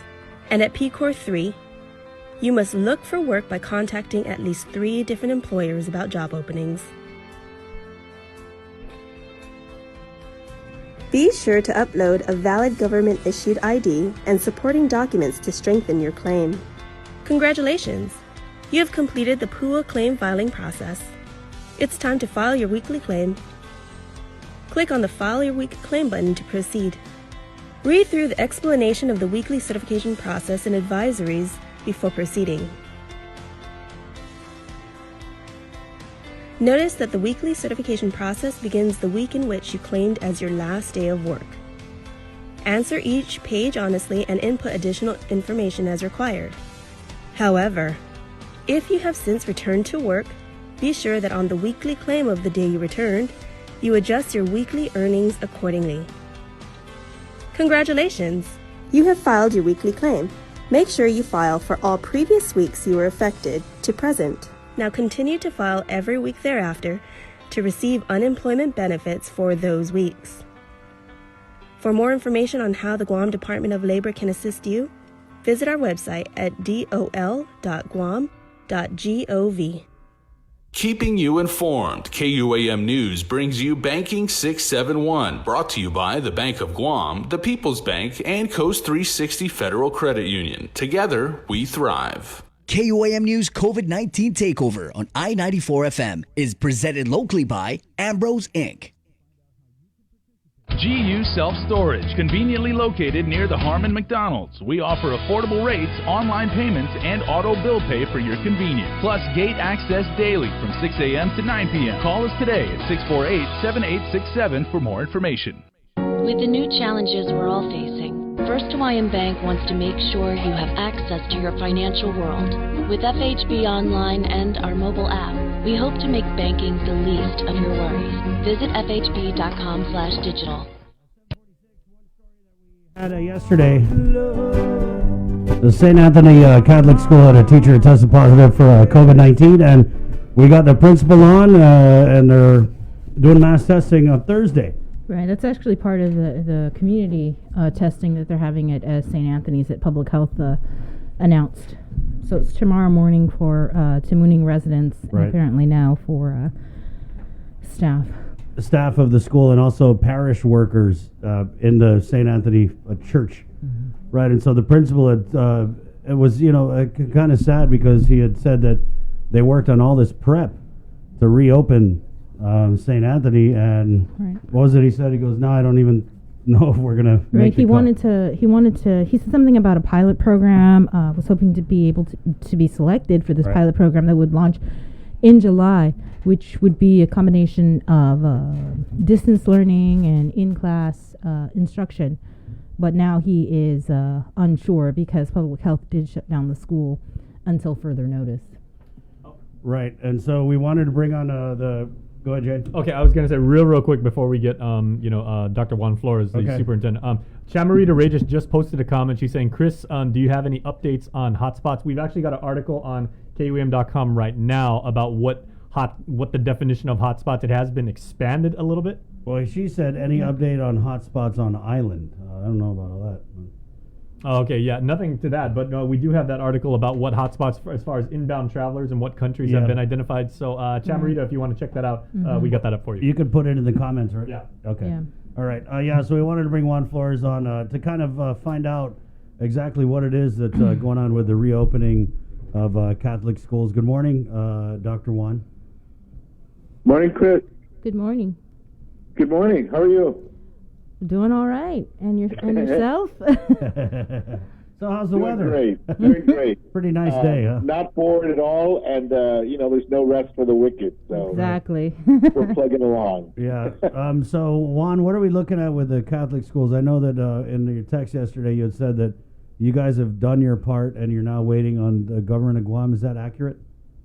Yeah. So the principals of the schools are very anxious, mainly because the families are very anxious. I actually talked to a parent yesterday afternoon, and she was worried that we weren't sending out any notices. And I said that the reason we haven't done that is because it would be irresponsible for us to do so if we were going against any of the prescribed protocols.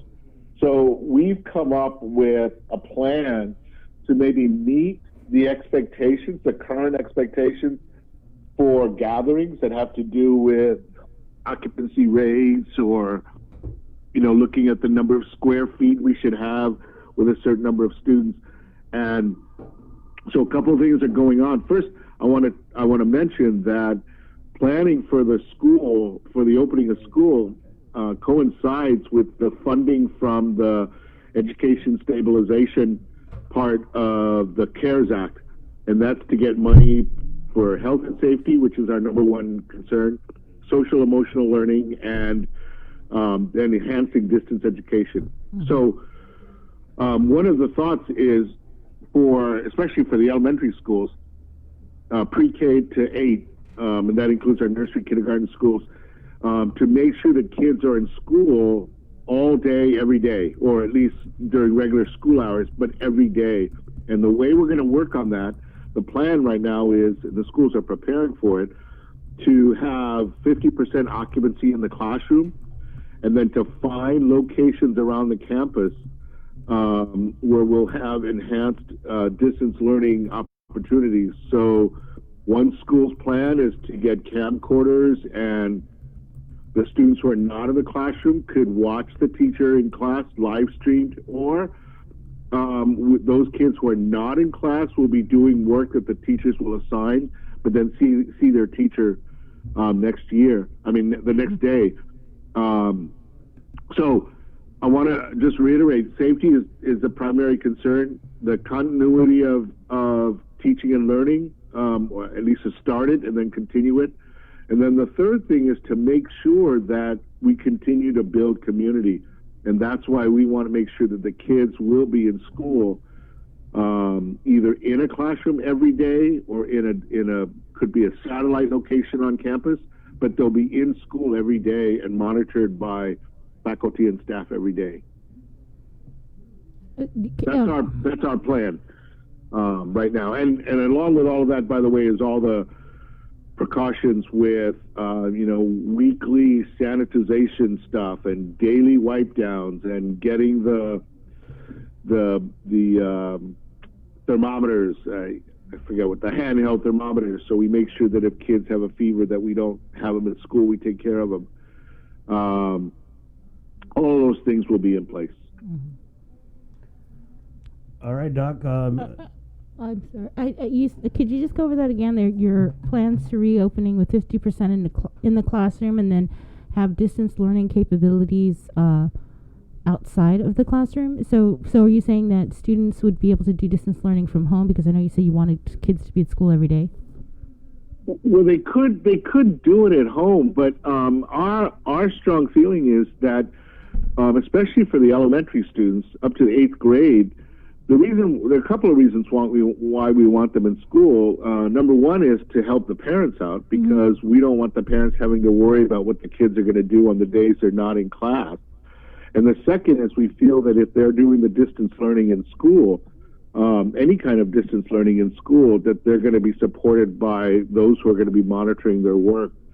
They could be other faculty members, they could be staff members who've been trained to go online with the students to help them with written assignments, pen and paper assignments, to making sure that if we're trying to get resources online, even getting digital books online, so that if the teachers assign kids to read books, the idea of checking out a book at the library, we might not be ready to do that yet.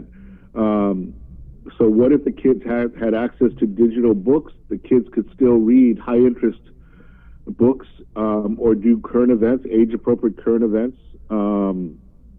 We're banking on getting the support from the CARES Act funds for a lot of devices, although a lot of our schools already have a lot of equipment. Mm-hmm. You mentioned you guys were getting money from the Education Stabilization Fund, GDOE. They got a significant portion of that, and some of that funding is going to be set aside for schools that aren't public schools. And so how much money did the Catholic schools get out of that pot? We're not actually going to get any money. We're going to get services. So everything we get has to be procured through DOE. But we are in a really good position because the Department of Education, which is our local education agency here, is committed to making sure that we get an equitable distribution of that CARES Act money. So there's some money set aside, I can't remember the percentage, for administrative costs, and then all of the money, there's $41 million. Some of it set aside for administrative functions, and the rest of the money is going to be equally distributed based on student population among both public and non-public school students. And so what we're spending per student is the same as what DOE is spending per student. This is not true in other states and maybe even territories, but it's certainly true here. And it's part of a directive from the U.S. Department of Education that the private non-public schools get an equal distribution, equal allocation of the funds. Mm-hmm. So it's going to be, the estimate is probably going to be almost $1,000-some per student, or for us, it's almost $3.9 million. Mm-hmm. That's an estimate because there's still some issues being settled to determine the allocations. Mm-hmm. You just threw me off, Chris. Sorry, I have that effect on women. No. I thought maybe it was the $3.9 million. I did want to ask about the start of the school year. When are we looking at that, or is it up to each individual school to determine when they're going to start? Technically, I mean, I've said this to you guys before that, you know, as the superintendent of the Office of Catholic Education, I support the schools, but really many of the schools work independently. But in our last meeting, we talked about the idea of starting school somewhere around the first week in August. One of the things that we have to do is we have to do a better job or a different job this year in terms of orientation. So more likely than not, the actual first day of class probably will not be until the second week in August. But there's going to be a lot going on right at the beginning. Mm-hmm. We're hoping to have a lot of professional development in the month of July, so I'm hoping the principals will also give the teachers, you know, at least a few days off so they're not burnt out before we even start school. But we're looking at the start in August. What about this? We had Robert Crisostomo from St. Anthony's on the show yesterday, and he was mentioning about this pilot program or project, and was hoping that St. Anthony's would be selected for that. Do you have any information about what this pilot project is? Because they were hoping to open in July. Yeah, so, you know, I've actually tried to reach out to public health and the governor's office about that and haven't gotten a response. And it's in line with, because we have other schools that are interested in doing something like that, doing summer programs. I mean, one of the areas that I know both St. Anthony and other schools are looking at is helping 8th grade students get ready for the 9th grade year, right? Since we've had sort of a rough fourth quarter, we want to make sure those kids are ready to move on to high school. But I haven't gotten a response. We've looked at the protocols that have been approved by the Japanese school, and I'm hoping that, you know, other schools would be able to take advantage of that opportunity. So if we just did it on our own, you know, and then ask for forgiveness afterwards, which, you know, of course, forgiveness is a critical part of the Catholic Church, but we don't really want to do anything that would jeopardize any kind of safety or not follow protocols that the government is setting up for us. Have you, as a superintendent, had any discussions with the Department of Public Health in terms of like notifying schools when an individual is tested or tested positive for COVID on any of the campuses? Because I know that Mr. Crisostomo was concerned that he had only found out Friday about a teacher testing positive. There was no written notification. They just received a phone call, but had also learned that this individual had been tested a week prior. Right. So we are actually. I haven't had. The answer to your question is no. I haven't had that. But you know what? We're monitoring everything we're reading from CDC and from the Department of Public Health. Gone through all the JIC announcements and executive orders, and what we're going to focus on is setting up policies that all the schools will follow, and that's one perfect example. I mean, one of the things we have to pay attention to is, what if a child shows up at school with a fever? What's the protocol going to be? And then what happens if we know that a student has been out sick for a few days and has been tested and then tested positive? What are those protocols as far as we're concerned? And one of the greatest challenges is, especially with the opening up of businesses and other activities, you know, if school is the only place that kids will go to, then it's easy to target the exposure, right? We can limit what the student's exposure was, but if there are other places, then that's going to be a challenge for the family. But we will do what we need to do. If, in fact, there's a student tested positive, then those students who are most likely to have been exposed will probably also be tested. But a protocol like that is something we're working on. You know, when kids come back to the school, it's not going to be business as usual because we need to minimize the movement of kids on campus. So lunch will be delivered to the classrooms or to the satellite learning centers, but we're not going to have kids just running around as they always did.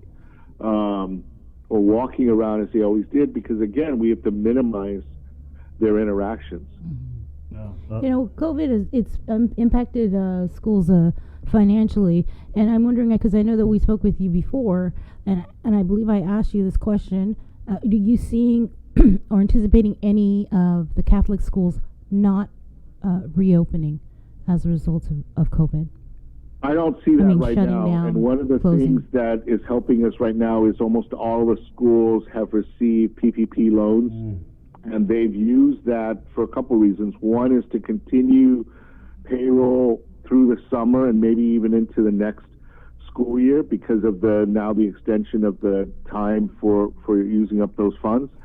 The other thing, and part of that was critical because many families found it difficult to keep up with tuition payments at the end of the school year, and the schools are dealing with those families and helping them figure out how to make up their obligations. But there are also schools that had planned different fundraising activities towards the end of the school year, and those were fundraising activities that were going to go towards operations, and so they didn't get those opportunities. So the PPP loans really helped with that. So right now, we're going to work really hard to make sure that no schools close. We're gonna go out of our way, and we're already talking about some initiatives for marketing our schools and trying to encourage enrollment. And I hope that we're going to capture families that maybe didn't think about Catholic education before but will now, and do so because we're going to pay attention to what's going to be best for the kids, as everybody else is, but in our own way. Well, thank you, Daco. We just wanted to get you on to get an update, and then as we get closer, to July, and we'll give you a call and fold you back in.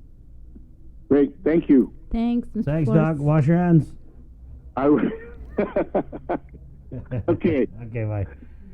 Hey, 802, again, we're KUAM FM, Agotnia, Guam. It is the KUAM News takeover of Guam's favorite, containing COVID. Good morning to our TV 11 viewers. Thanks for joining us.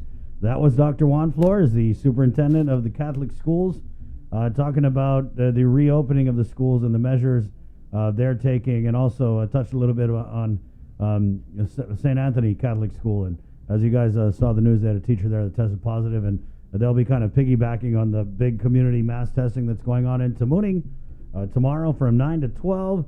Let's keep it going on the phones here. We have Attorney General Levin Camacho. We'll bring him on to discuss something that one of our favorite subjects, the high-intensity drug trafficking area designation for the island of Guam. And I think this is pretty cool. You've also jumped on with the CNMI's Attorney General and kind of making this a team thing, and they're trying to get that HITA. Is it HITA or HITA? Ask the AG. Yeah, there you go. So it's HITA. HITA. Yes. HITA. And AG, so I guess we'll just start at the beginning. How did you end up on a tandem letter with the CNMI Attorney General on this HITA issue? Well, so Chris, I know you've been following this for a while now, right? Maybe a little bit over a year. And I guess just to explain with the HITA program, there are regions, and then they have partners within the regions. So, you can either, when you apply to become a part of HITA, you can either ask to be designated as an entirely brand new program or region, or you can ask to join an existing region. So this is the first time, as you mentioned, that we have kind of worked with the NMI, and we are petitioning to join an existing region, which is the Hawaii HITA program. There had been no new HITA region, brand new one, in 17 years until Alaska was admitted last year, or 2018. So the last approach was to try to get Guam designated on its own as a HITA region, and that was not successful. So we figured the best thing to do would be, Hawaii HITA has been around since 2004, and we know that the drug problems that we have here in Guam is also the same that they have in the NMI, and Hawaii actually too. ICE is still the biggest drug there, so we figured it would be best to have a Pacific approach to drug interdiction. Not really familiar with the ICE goings on in the CNMI, but when you say they're having a similar time of it, you're talking about like arrests and bus and stuff, or? Yeah, I mean, I think that the importation of drugs, so they actually, because they have a visa waiver with China, they are worried about the importation of drugs from China, I guess, before the COVID-19 thing started. And then there are also interceptions from Guam that they're sending it either via boat or via mail. Actually, the Postal Service is still the biggest way that drugs are getting in. I just saw a story in today's news about 9 pounds of meth being seized in the last 7 weeks through the mail. Good job, get them.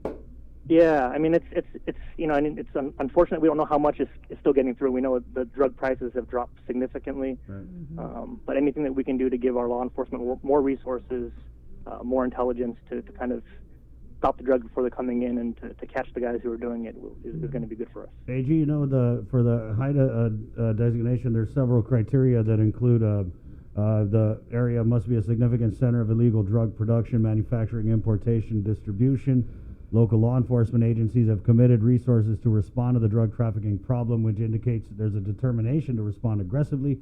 Drug-related activities have a significant harmful impact in the area and other areas, and a significant increase in federal resources is necessary to respond adequately.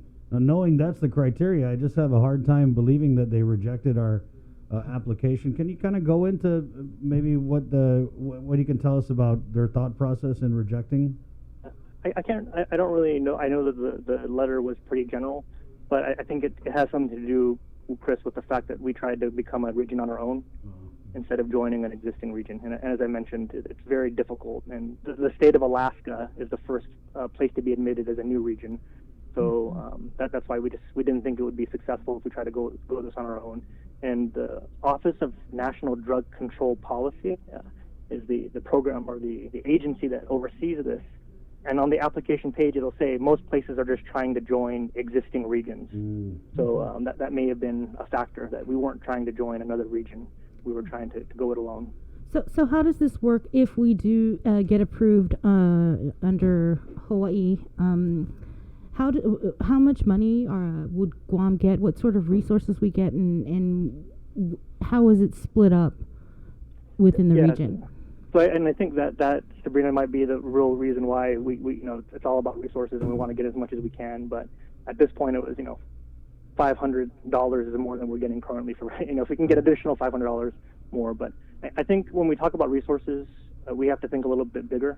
So we talk about intelligence, and now I'm learning a little bit about like the port as an example. That when you have, if you are in the States and the typical customs jurisdiction, you have to send your manifest ahead of time so they know what's going to be on your boat.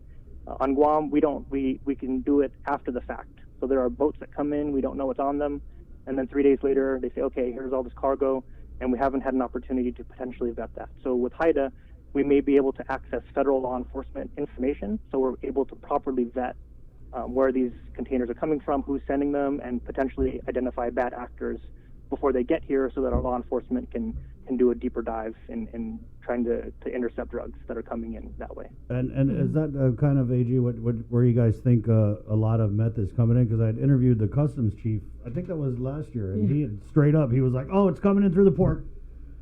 You know, I think that's a real weakness we have to assess.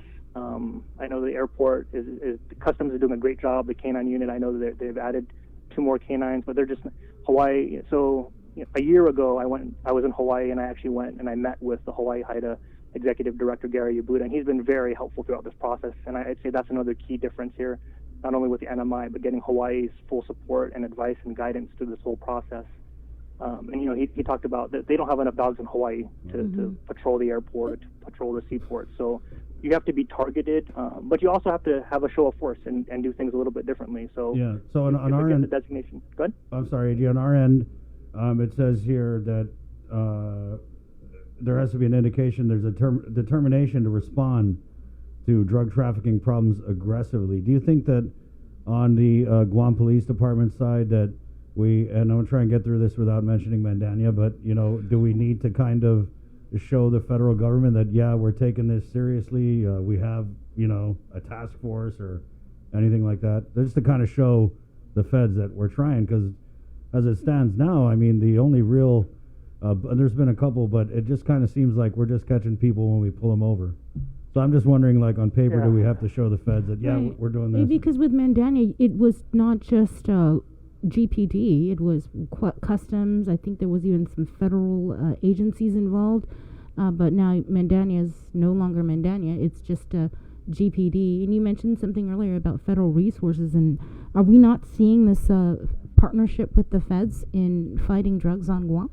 No, there's we do partner up with our federal law enforcement, and there are existing task forces that are dedicated to drug interdiction.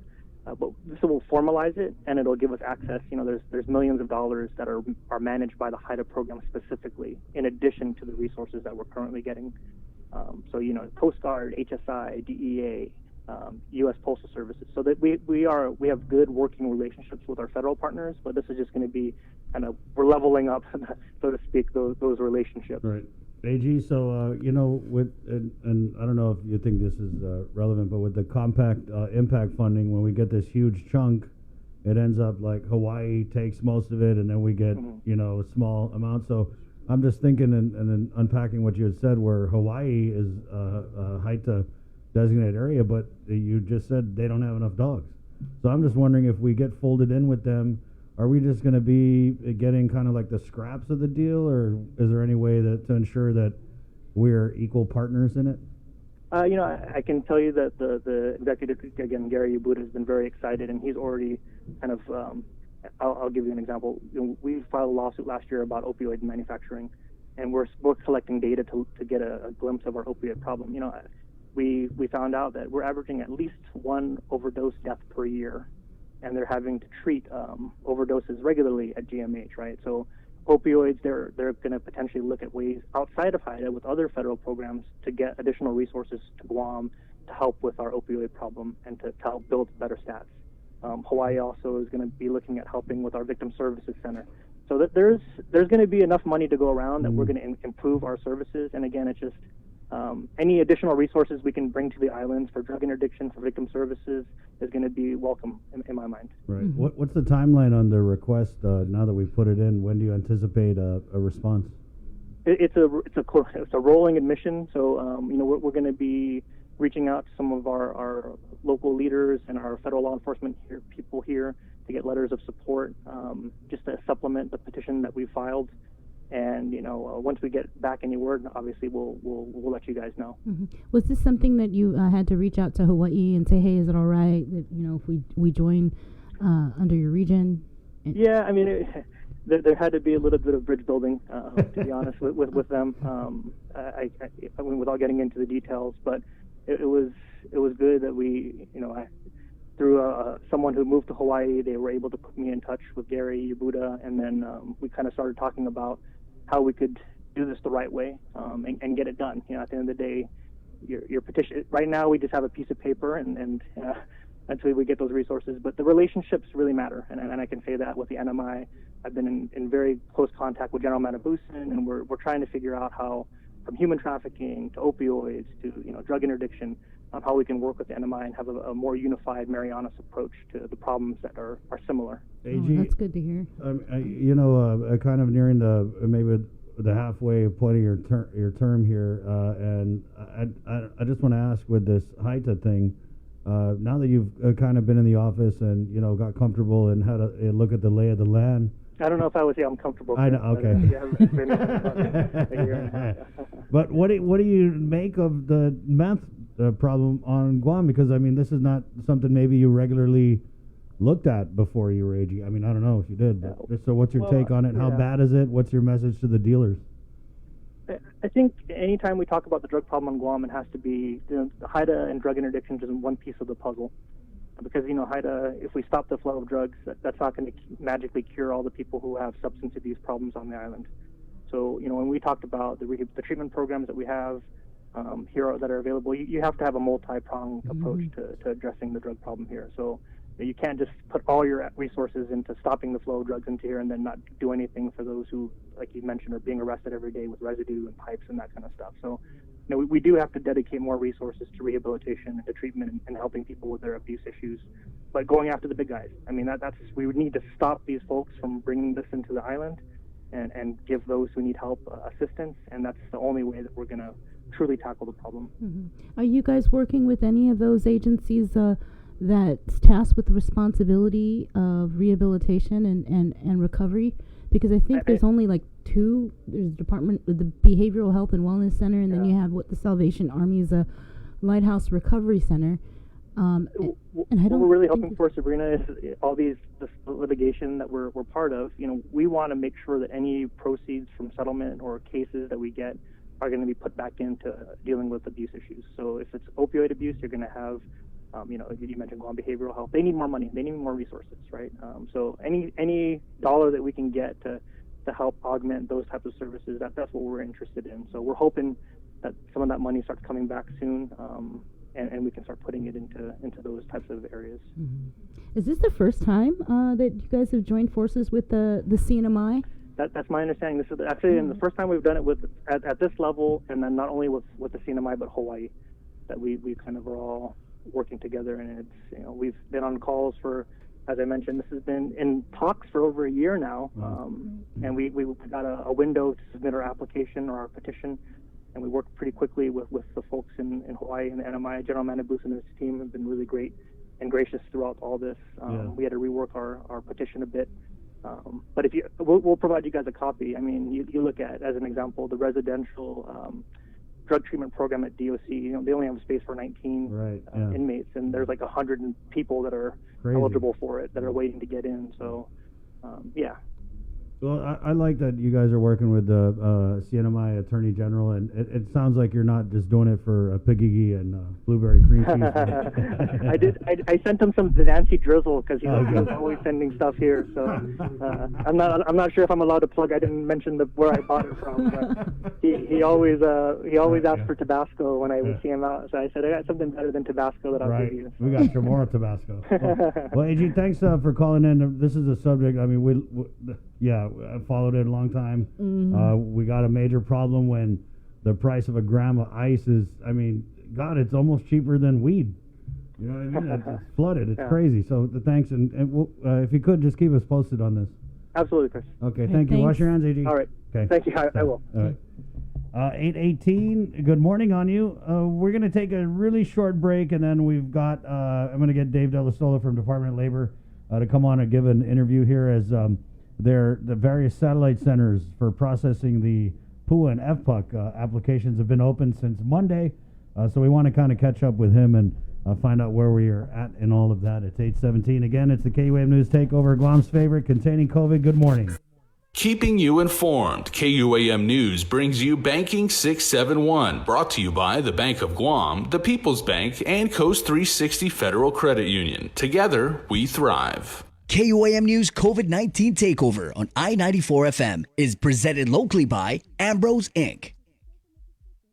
GU Self-Storage, conveniently located near the Harmon McDonald's. We offer affordable rates, online payments, and auto bill pay for your convenience. Plus gate access daily from 6 a.m. to 9 p.m. Call us today at 648-7867 for more information.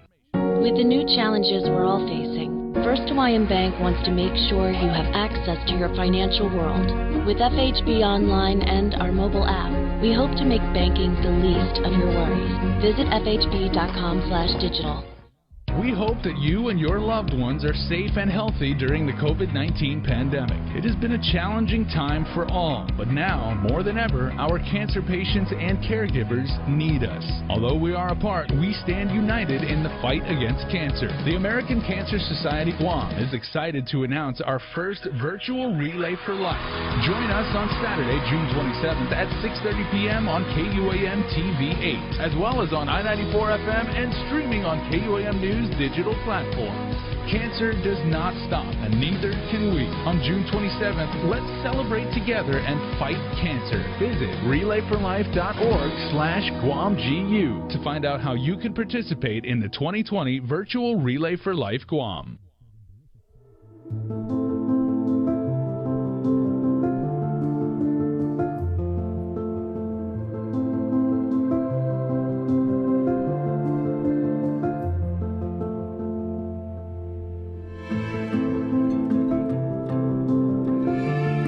Be healthy. Be informed with ITD.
Panogit sa moru purita nonda Kantai mantunat nyagi toru ilugar Para ion ra para I gloria Abiba islasen para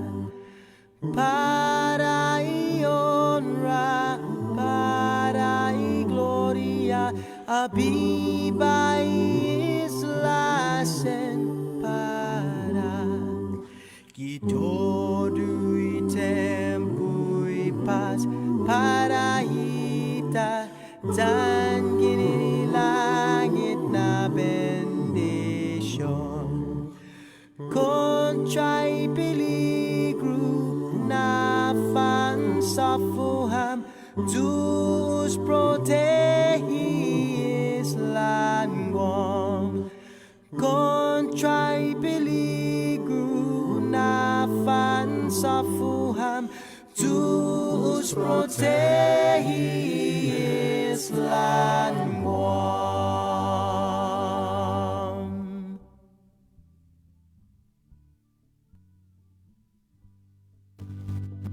I don't go to Tumon Bay. I outgrew my circus days. I just love the east side ways. I don't wanna go to town. I don't like to drive so far. There's no place to park your car. I don't drink martinis, don't smoke cigars. I don't wanna go to town, just feel the breeze and the sun. I'm with my friends when the work is done. Relax in the shade. We're easy to please, we're hanging around and we're slowing way down. And we don't wanna go to town. All right, there we go. Yeah. I just wanted to say. We need another show for the stuff you guys don't see during commercial. Okay, but just for a heads up for our legion of fans, and we appreciate each and every one of you guys because you make this show a success. When we come back from commercial break, if you ever hear Chris breathing hard, it's either because he literally sprinted to and from the restroom. Because I mean, you know, a 45-minute interview is not easy to do with everybody, especially when you got 3 of them back to back and only one bladder. Yeah. And if he seems like a little bit, you know, peaked, maybe like flushed, maybe blushing, it's because we brought up a side story. But you know, speaking of side story, before we get to our next interview, I did want to say something. Some of my classmates, we actually have, it's our 28th reunion of our graduation, and so some of my classmates, the guys I'm really, really close to up to this day, one of my friends actually shared in our group chat on Facebook Messenger a video that we all took on our last day of school at Sanchez in 1992, right? So, you know, we're all riding to school. Where's it at? Did we put it in the thing? No, it's really, really bad. The video quality. Let's load it in for tomorrow. Okay.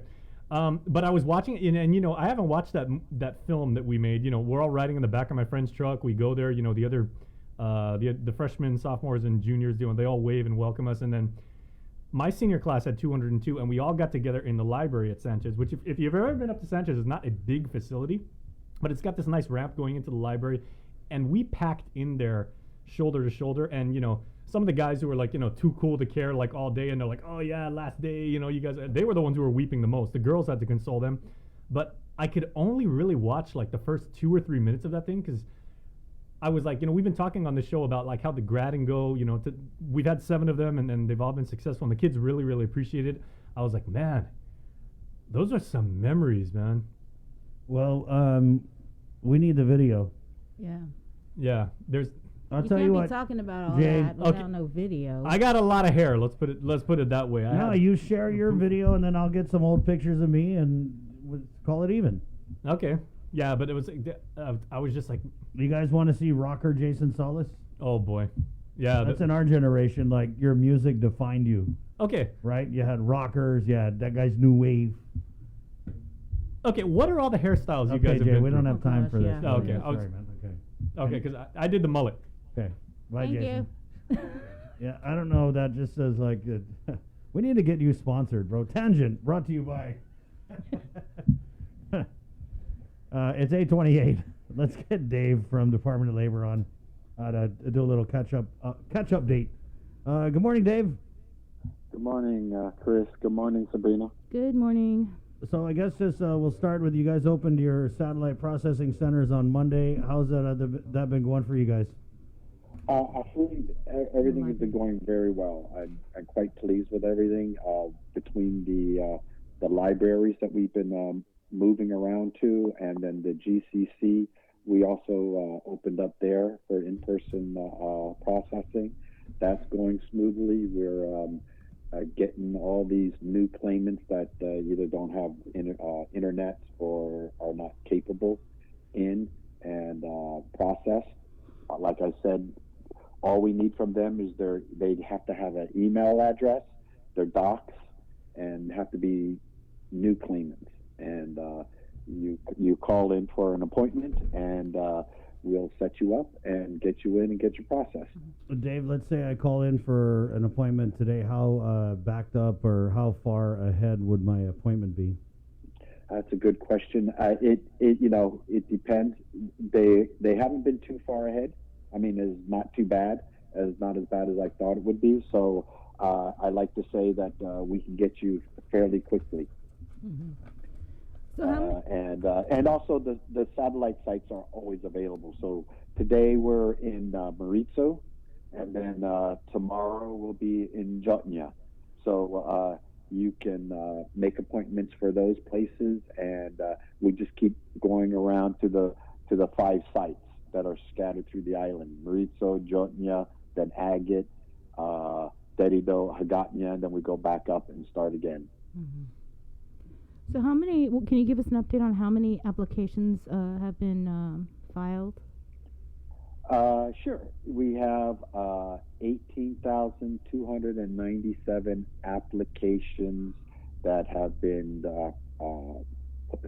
put into the system. And the employee separations are 29,459 in the employer module. So we're over 60% filing claims, and I think that's doing fairly well. And I have some news that the system they sent to DOA this morning a test file to send to the bank, and if that goes all well, then that will probably put the final touches on the payment module so that we can move forward with the payments. Mm-hmm. So, are you there?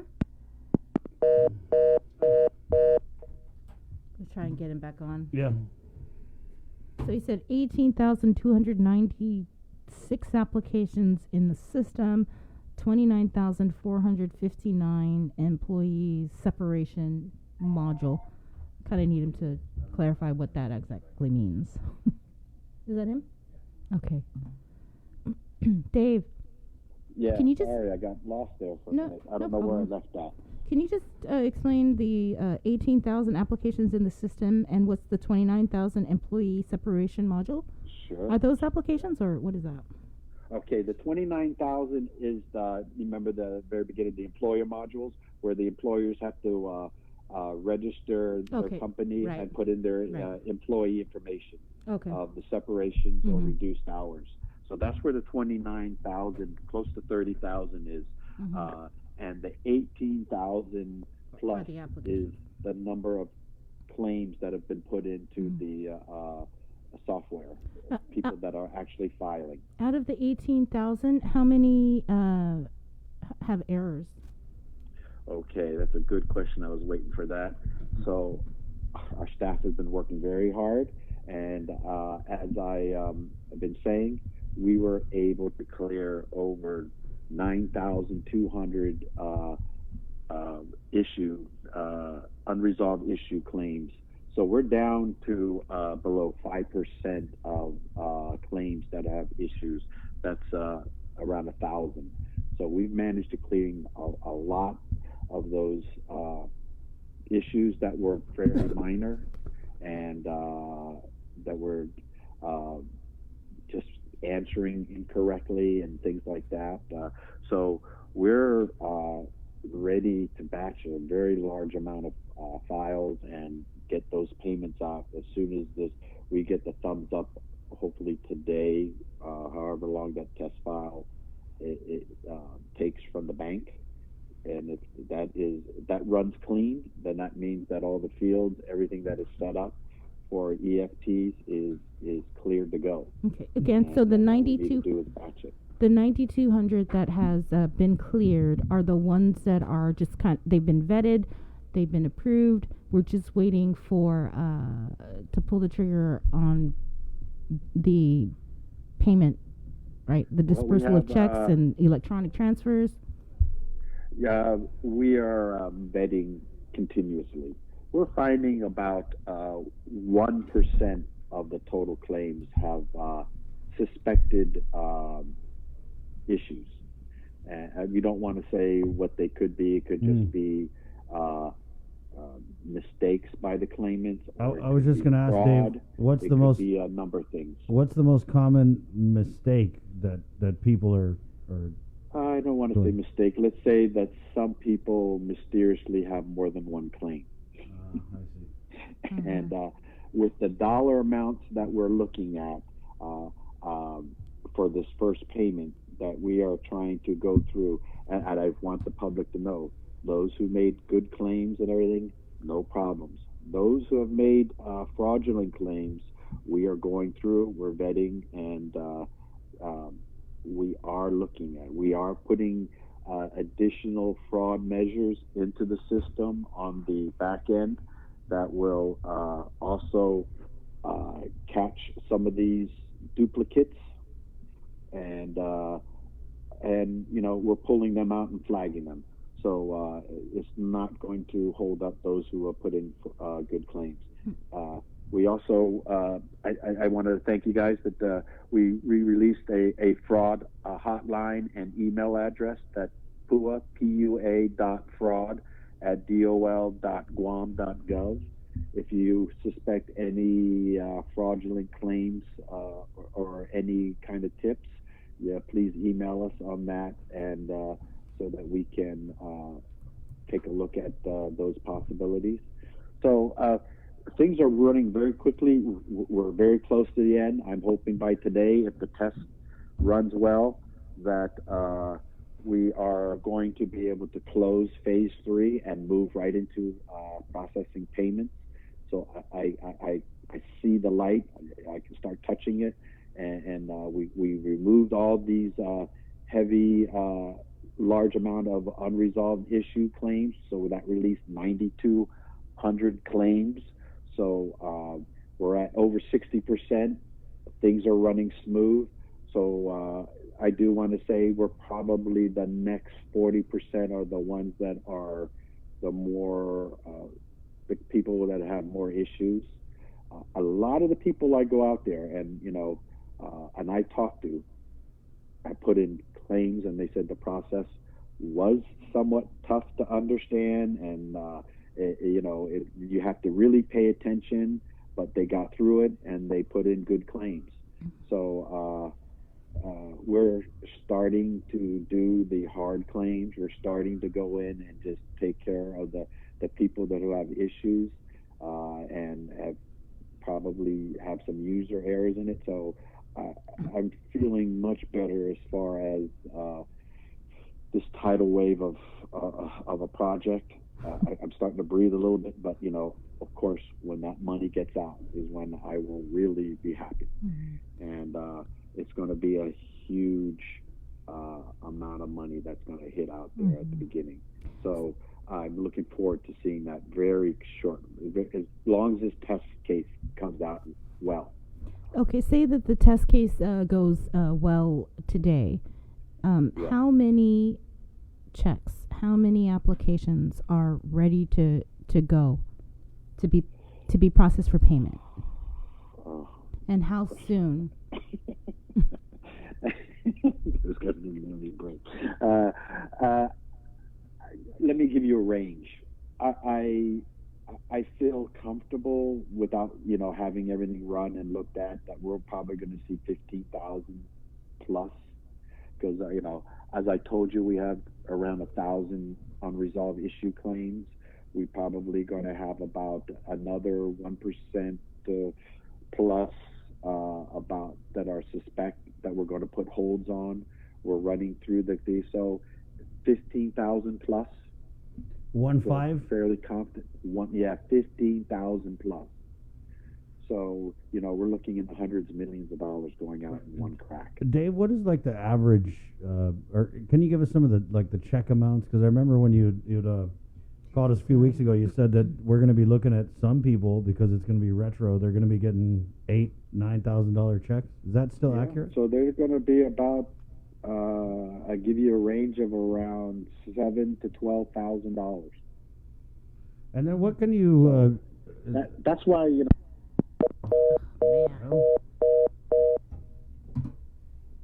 Please call back. So yeah, today he said that they're doing a test, and hopefully, if things go well, you could see what did he say? 15,000? Yeah, checks? he said 15,000. 1.5. He didn't say how soon though. Oh, he was in the middle of. Yeah. But once they come out, we're looking at checks anywhere between $7,000 to $10,000. And I thought what was interesting, or actually good news, is that from the Department of Administration, Edward Byrne, he was on earlier today, and he said 90% of those that had applied actually have signed up for direct deposits. So people aren't going to be, walking around with $7,000, $12,000 checks in their hand, unless you're Chris Barnett. Well, and maybe if we can just give our people some hope and everything. Remember a few weeks ago when our friend Daphne Shimizu over at Revan Tax, when they got the money as far as the distribution, because people were like, okay, you've got the money in hand or it's in the account. How long is it going to take to cut mail and for us to get the checks? They got that out pretty quick. Mm-hmm. As far as the distribution goes, I think he's back on, right? Yeah, yes. Let's just get him on. And Dave, so you were talking about the range. 15,000 checks would be ready to go if this. Sorry. Yeah, no, 1.5. 1.5. 1.5. 15,000 checks would be ready to go if this test run for the payment module is successful. And then what would, I guess, be the timeline? Okay, we'll just figure it out. I'm going to take a little break and break this phone here and flip everything in the studio, just to give you guys a heads up in case it looks different when we come back. That's what happened. Okay, it's KUAM News Takeover containing COVID. Good morning. Keeping you informed, KUAM News brings you Banking 671, brought to you by the Bank of Guam, the People's Bank, and Coast 360 Federal Credit Union. Together, we thrive. KUAM News COVID-19 Takeover on I-94 FM is presented locally by Ambrose Inc. GU Self-Storage, conveniently located near the Harmon McDonald's. We offer affordable rates, online payments, and auto bill pay for your convenience. Plus gate access daily from 6 a.m. to 9 p.m. Call us today at 648-7867 for more information.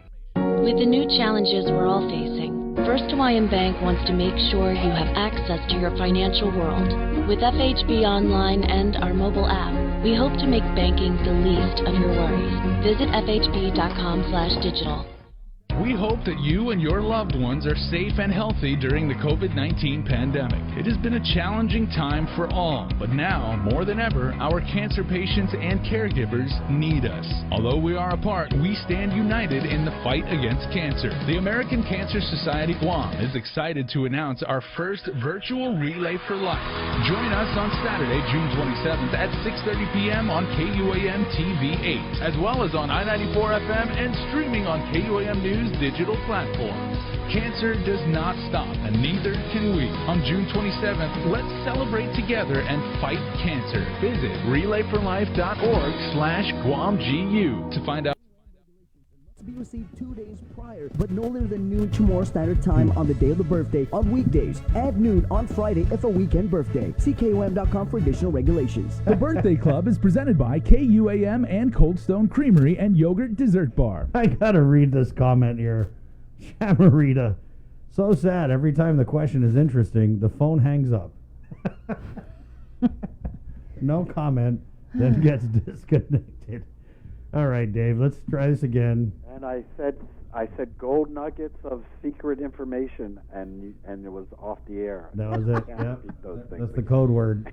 They're jamming it. I feel like you got to just hurry up and say what you got to say really fast, because. So I don't. So what? I don't know what you heard and what you didn't hear. So I don't know what to repeat myself or what. So ask me the question.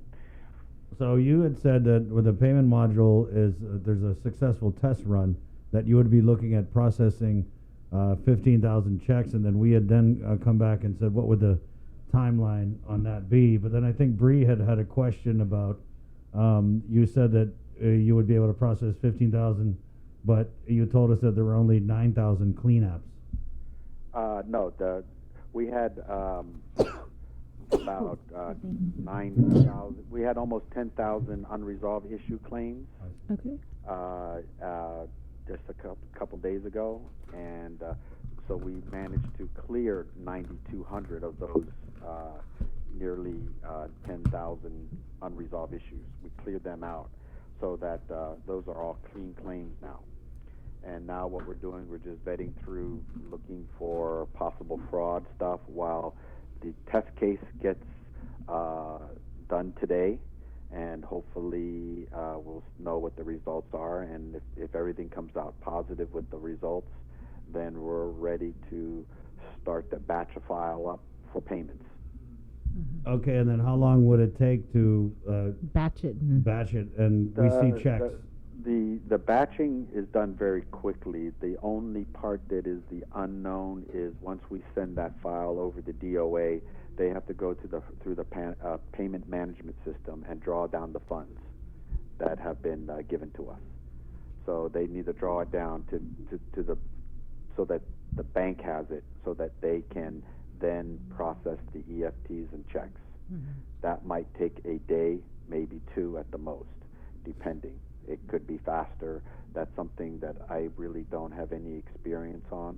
But once I batch it and give it to them, then it's in their hands to process, draw down funds, and send the EFTs to the bank for transfer, and then for them to cut and print the checks. David, looking at the lay of the land, you said you could touch the light at the end of the tunnel. Yeah. Are there any other things that could pop up that could further delay getting those checks out to our people? Or is this payment module thing that you're talking about, is that kind of the last unquestionable? I think that's the last unquestionable, but this is all new. Anything can happen, as with anything, but I can't, I've been working tirelessly to make sure that everything that I can think of is taken care of. I feel fairly confident that we've covered every issue that can be covered and gone back and forth. So I'm hoping that this test case will go smoothly. That's going to be the real litmus, is when we've given all the information, we've set up all the files, it's all put into the program, it's ready to go. So now they like I said, they run a test batch, and then that batch goes over to the bank, and then they run it to see, it's like fake EFTs, electronic fund transfers, and if everything's accepted and runs well, then we're ready to rock and roll to get these checks out. And I can't tell you, nobody wants this other than myself, and of course the governor and lieutenant governor, who is asking me every day, how can we help, how can we move this forward. I want to thank Ed also at DOA for getting his team together and working with our software vendor to get this set up and get this done as quickly as we can. I got my team that cleared out all those unresolved issues, and we're moving with the claims. I can't repeat this enough. I know. This is an online application, not designed by us. It's USDOL. If you want their money, you have to fill out their application online. Dave, and we'll work hard. There's a couple questions. Sure. First, and this is like kind of going way back. So we know that for the first few weeks, the FPUC and the PUA has a combined $945 a week, right? Sure. So if I had lost my job, but I made less than $945 a week, do I just still get the $945? Is that the standard amount for everybody? No. Your question's a little off. So the best way I can answer it is if you're back to work, number one, you have to be reduced in hours. So if you're part-time and you're back to your regular hours, then you're automatically not qualified. Right. So the first litmus test is that you have to either unemployed, furloughed, or back to work at reduced hours. Then if you're back to reduced hours, I get this question a lot. If you have two jobs, one is full-time and one is part-time, and you're reduced at the other one, then you have to report your total income for all your jobs. Right. No, and Dave. That total income has to be below $494. Right. So let's say that, I had a job, totally lost my job. I was getting, $400 a week. When I apply for the PUA and the FPUC, is the benefit I receive going to be equivalent to what I made at the job I lost? It's going to be $400. It's going to be $945. Right. And so is that what's kind of leading to a lot of the questions about the SNAP benefits? Do you get those, Dave? What can you speak on that at all? Tell you is that it's not my program, but I did ask USDOL because the Senator Therese Talahi asked me to ask them, and it came back from USDOL that yes, the benefit assistance from the PUA and FPUC is considered taxable income and will be reflected in your SNAP, if your income.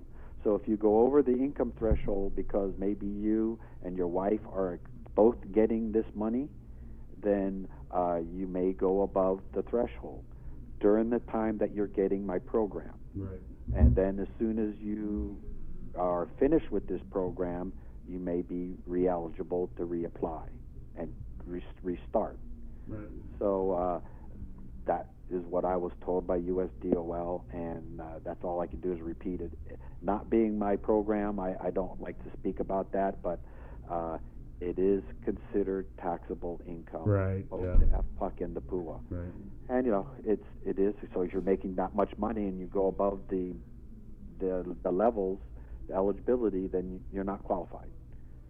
And then I guess the thinking is you're making more money than you were making when you were, had a job, so you can afford to buy some food, I guess. Is that a bad thing? Right, yeah.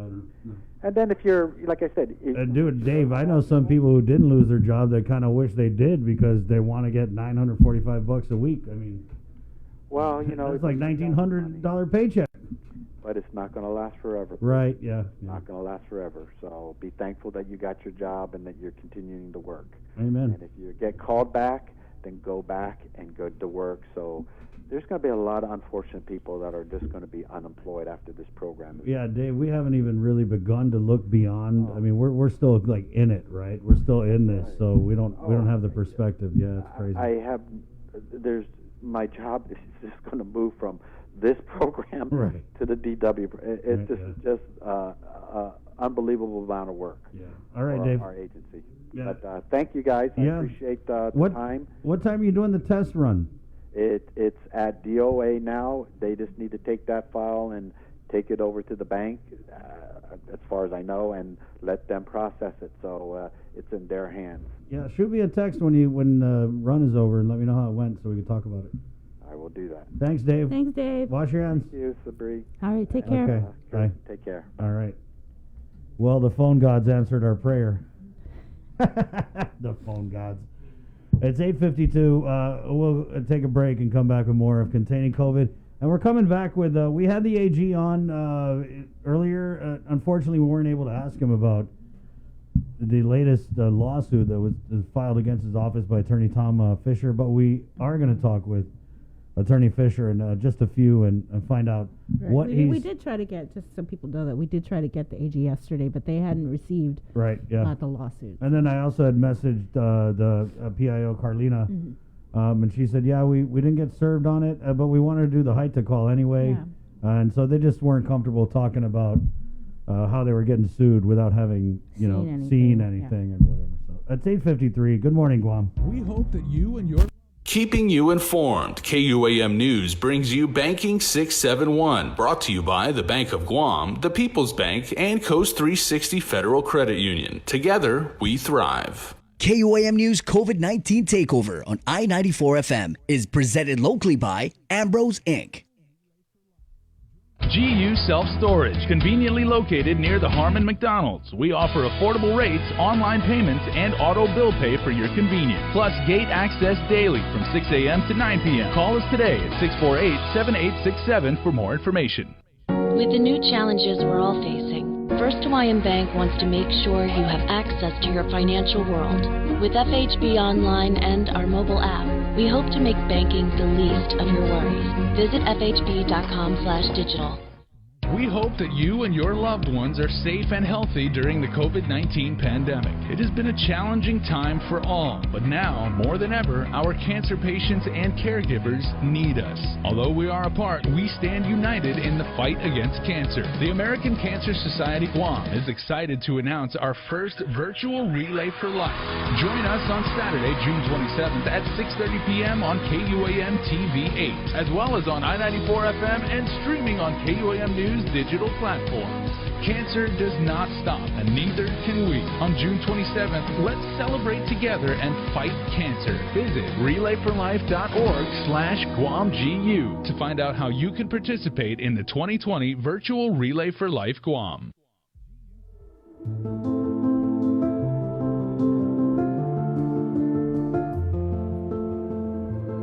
It's not always easy trying something new. Sometimes you have to help your loved ones along. Nana is so used to her weekly trips to the bank that going online can be a little scary for her. But her grandson knows that banking online is safer and easier, so he's teaching her how to get started using Bank of Guam's online banking videos. Teaching is one way to show our loved ones we care, keep your family safe at home, and show them how to bank online. Find easy-to-use online banking tutorials at bankofguam.com or on our Instagram and Facebook pages. Bank of Guam, member FDIC. Ha'afare. When it comes to applying for unemployment benefits as it relates to the Pandemic Unemployment Assistance and Federal Pandemic Unemployment Compensation programs, the first thing you'll need to do is create an account and register on HireGuam.com. Utilizing this button rather than the Not Registered button at the upper right login box will ease the pool registration process as it was built specifically for the pool program. The first page you'll see is the welcome page that explains the pool program and the 10 scenarios of eligibility that caused unemployment. Read through it entirely, and if any pertain to you, click Next. Input your social security number and then re-enter to confirm.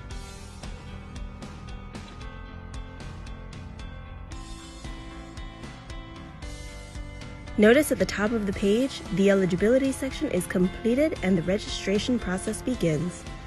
In order to complete your registration process, you will be asked to provide the following: a username and password and select a security question, an email address, or if you don't have one, you will be required to create one with the link provided, your residential and mailing address if different, your preferred notification method to receive benefit notices and updates, any prior military or current military service, education, occupation, your preferred payment method, such as direct deposit or paper check.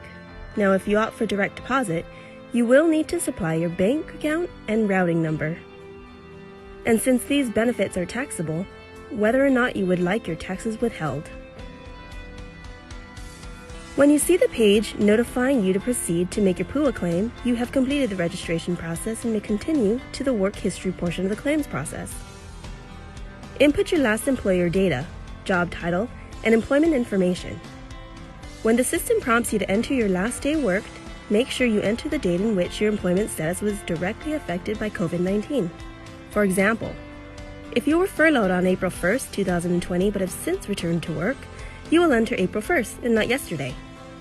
Complete the rest of your work history information and add as many past employers as needed. Once completed, you will be required to certify that all information is true and correct, that you are responsible to keep informed of program benefits and reading program material, and that you acknowledge that any false statements are punishable by law and could result in a fine, imprisonment, restitution, and a loss of future benefits. Read through PUA's to-do list and take note of the following. Immediately file your weekly claim. Report all income for the week to include tips, commissions, and gratuities, even if you have not yet been paid. If you return to your normal pre-pandemic work hours or return to work and make over $494, you must stop filing a weekly claim.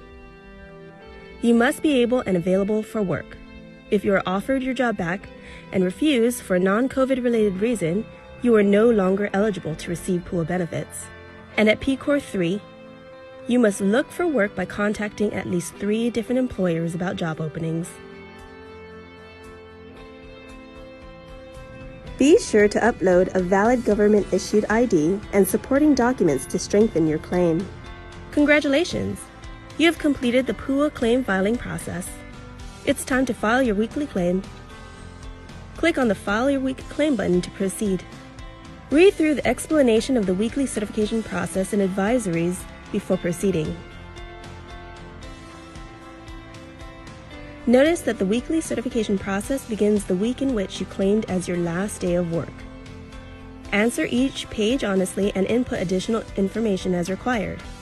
However, if you have since returned to work, be sure that on the weekly claim of the day you returned, you adjust your weekly earnings accordingly. Congratulations! You have filed your weekly claim. Make sure you file for all previous weeks you were affected to present. Now continue to file every week thereafter to receive unemployment benefits for those weeks. For more information on how the Guam Department of Labor can assist you, Fantasia. Doing the old Montes Yahoo. It's not really that old. One Day. Taking me back. You guys remember Reggae in the Park, man? Hosted Montes Yahoo, I want to say a couple times. Cool guy. Was a regular looking random white guy. Good morning. It's 9 o'clock. KUAM FM. I got any Guam. It's containing COVID. Proudly brought to you by Cowboy Enterprises, Ambrose Inc., IT&E, Coast 360, and the Bank of Guam. Good morning. 9 a.m. Let's bring attorney Tom Fisher on. Good morning, Tom. Good morning, Chris. So I guess we'll just start. You filed something against the AG yesterday. This is separate from the double pay lawsuit. Can you just tell us what it is you filed and what you hope to accomplish by filing it? Yeah, Chris, is Sabrina there as well? Yes, I'm here. She is. Hi, good morning. Good morning. Tom, are you able to pick up the phone? Because there's a little bit of an echo. Okay, how about that? That's so good. Wow. Okay. So go ahead. Okay. Yeah, I filed another writ of mandamus yesterday to get disclosure of certain documents from the Attorney General's office. What we did prior to that, of course, was we filed a Freedom of Information Act request, and they responded by saying, no, we're basically not going to turn over anything. So once again, had to go to court. It's a little discouraging, of course. I mean, these documents are clearly disclosable. I don't understand why they don't want to turn them over. Well, of course they don't want to turn them over. They're probably afraid there might be something embarrassing in there. But nevertheless, you know, the law is the law. Right. Can you take us through what exactly you were requesting? Yeah, it was 2 requests from March forward. Communication between the Office of the Attorney General and the Office of the Governor concerning anything concerning pay for Government of Guam employees. And then the second body of request was for essentially communication within the Office of the Attorney General on social media platforms such as Facebook and WhatsApp concerning government pay or pay for government employees. So we asked for those 2 species of documents, and they've basically given us nothing. So not even a reason? Yeah, they gave us a reason. They cited, I think, 4 separate reasons for it: attorney-client work privilege, something called the deliberative process privilege, which doesn't exist on Guam. They also said that these documents can't be turned over because they are the subject or involved in somehow litigation. Mm-hmm. They're referring to our earlier suit for double pay, and that doesn't, none of their exceptions work, particularly that last one. You know, the AG's office has to be a party to the litigation in order to hold the documents, and they're not a party. They're merely representing a party. So we went to court, and hoping we'll hear this pretty soon. It's another writ of mandamus against Levin Camacho, telling them to turn the documents over. Tom, I tried FOIAing WhatsApp communications before, and I don't think I got them. Do you think that those are something that the media and the public should be able to view, the WhatsApp messages of elected and non-elected public employees? The media, all the people on Guam should be able to view public records. And if Attorney A is discussing an issue with Attorney B, and it's an issue that embraces the public's business, it's a public record, it has to be turned over. Mm-hmm. So the FOIA process goes not so much to the agency, but to the record. If it's a public record, it's disclosable. It doesn't really matter if you sent the public record. And when I say public record, I mean communications as well. Because if I'm talking about the exercise of my duties as an agency head on WhatsApp, well, that's a public record and it's disclosable. But then, and we're not looking for communications about, picking up a kid after school or whatever. Right. We're not interested in that, and that's not a public record. But if employees of the government of Guam are so, I guess, cavalier and careless that they will communicate on these sorts of platforms, they have to realize that they're running a risk. They might have to turn it over. Yeah, that's very, very interesting. And I think that, I don't know if it was intentional or unintentional on your part, but I think the media should pay attention to this, because you're right. And I've FOIA'd a million emails, and to me it's very clear that a lot of the people in the government, especially, unclassified political hires and all that stuff, I think they use WhatsApp as their preferred method of communication because they think it doesn't leave a trail. You know what I mean? So I'm pretty sure there's like a cabinet members chat that I would just love to FOIA that, because that would just be, oh my God, how juicy would that be? So I'm going to try that out. Let's generate FOIA today. Seriously, these are public records. Who are these individuals who think that they can hide the public's business from the public? It's just breathtaking. Mm-hmm. But I'm fully on board with that. I believe that the Attorney General's office. Hold on, Tom. Can you hear the sound of every government and Guam director and deputy director clearing their WhatsApp chats? I'm pretty sure they just put something in the clear the chat, everybody. Oh my gosh! You mean to tell me you think that government officials are destroying public documents like that? Guaranteed they are. Well, it's kind of a dilemma. I think it's called the prisoner's dilemma, so to speak. If I'm in a WhatsApp group and I'm afraid that something's going to be subject to FOIA or otherwise discovered, and then I think, well, I'm just going to go ahead and delete this off my phone. Okay, good. That you don't know if your correspondent deleted it. And if they turn it over and you don't have it, well, there's evidence that you committed a crime. So, sometimes you make your bed, you got to sleep in it, right? Mm-hmm. But how confident are you that you'll succeed? Considering, I remember there was an oversight hearing with I want to say the governor's office. It was all about the quarantine procurement, and you had the AG's office, or the representative from the AG's office, arguing attorney-client privilege and couldn't provide any information on procurement and communications. Yeah, I think that was a bit of an overreach by the Office of the Attorney General. I think they were scrambling; they didn't want to turn it over. Your original question is how confident am I that the court will side with us on this? I'm an optimist. I believe that ultimately, the law will out. I think that we will get those documents. Mm-hmm. And this isn't your first time. I want to say that wasn't it during when you represented the former lieutenant governor, and you had requested information from the Guam Police Department, and you had to take it to court. Yeah. Yes, I did.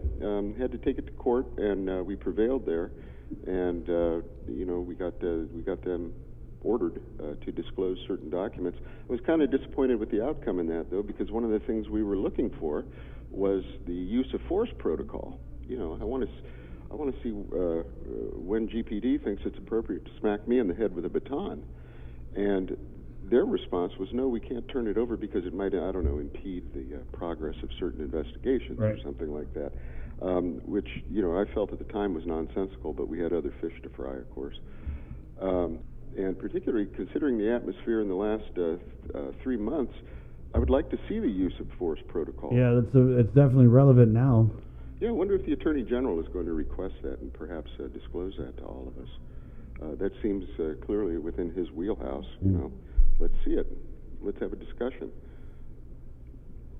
Tom, is there a timeline that you're anticipating with this latest filing?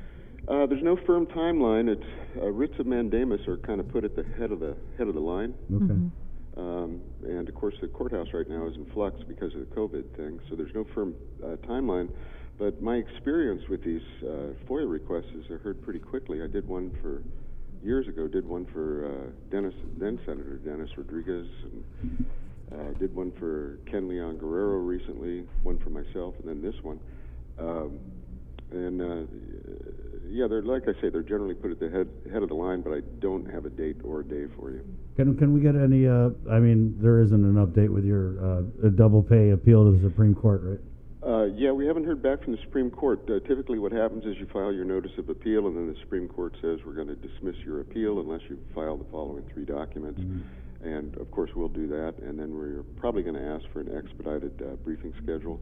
I saw in the newspaper, I believe I saw it in the newspaper, that the governor's thinking about extending the emergency for another month. Right. Well, that has its own set of issues. It does, yeah, because I think they've suspended the open government law, too. So. Yeah. How about that? Yeah, interesting. Yeah, they won't turn over documents. They suspend the open government law. They won't pay government Guam employees the money they promised to pay them. I don't know. I guess, you know, people are in a state of flux, I suppose, over this COVID thing, but we need to right the ship. We have to obey the laws. Good point, Tom. Good point there. And, keep us posted. It's always good to have you on. Appreciate it. Yeah. Thank you very much. You guys have a good, you guys have a good morning. You too. Wash your hands, Tom. All right. Okay, bye. Bye-bye. 9:10. Good morning on you. That's a... You know, we've actually received copies of email communications. I mean, that's how we found out a lot of information about the quarantine. Yeah. So, yeah, I mean, typically, of course, you FOIA, Freedom of Information Act request emails, but WhatsApp messages, I know that I think I sent a FOIA for WhatsApp messages maybe last year, and they didn't, they said there were no documents responsive to it, so maybe it's, and again with the FOIA, it's just so tricky, right? I mean, we want our government to be transparent, but you got to ask the question in a certain way. Like, basically, you got to be a freaking lawyer. You know what I mean? I mean, that's basically what it is. Like, if you don't ask, and that's what, to me, what gets me is, yeah, Jay. Okay. Well, go ahead if you can finish your point, and then I want to. Oh, and then you're going to do your tangent. No. This is germane to what we're talking about. Yeah. No, so it's interesting to me because the whole reason you send the FOIA is because the intention is that it legally obligates them to respond, but it obligates them to respond within a certain time frame. So our relationship, and I'm just always skeptical, right? So I could go to a director and be like, hey, can you give me the whatever documents about whatever? And they could be, sure, Chris, and they could give me the documents, but there's nothing to legally bind them from handing over all the documents. You know what I mean? So that's what's tricky about working in the media and getting documents from the government people, is that you can ask, but when they give them to you, there's nothing to say that this is everything that you asked for. But when you issue the FOIA request, then of course it obligates them legally to comply with that request. But the problem is, let's say I need a document today, or we're doing a story today, we need a document today, and you send that FOIA, they got 4 days to respond, and they pretty much never give it to you. Let's say I'm a GovGuam director and I get a FOIA and I'm like, oh yeah, I got this right here. Hey, send this right over. No, they make you wait the 4 days. And obviously, the intent on the government's end, whatever administration it is, because this is how the government works, their intent is they're not going to do you any favors and rush and give you the info. Right. And then if you don't get it in 4 days, if they think that it's a significant amount of documents, I forget what it's more than like 10 or separate, whatever the law says, they can extend another 6 days. So you could be sitting here 10 working days waiting for a single document that is crucial to whatever story you're working on. So yeah, it's tough. And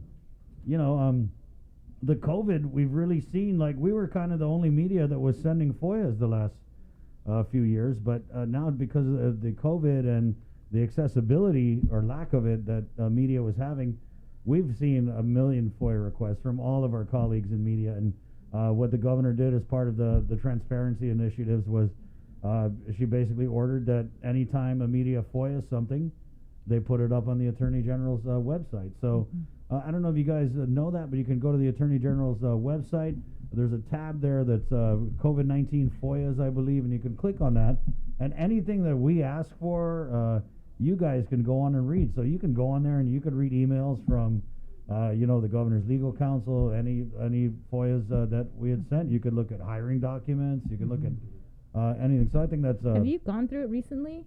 No, but I also found out that Department of Administration is also putting up FOIA requests. And so Department of Administration, they handle like all the hiring, all those like pay correction, pay adjustment type deals. Raises and all that. So you can go on the DOA website and they actually post their FOIA responses.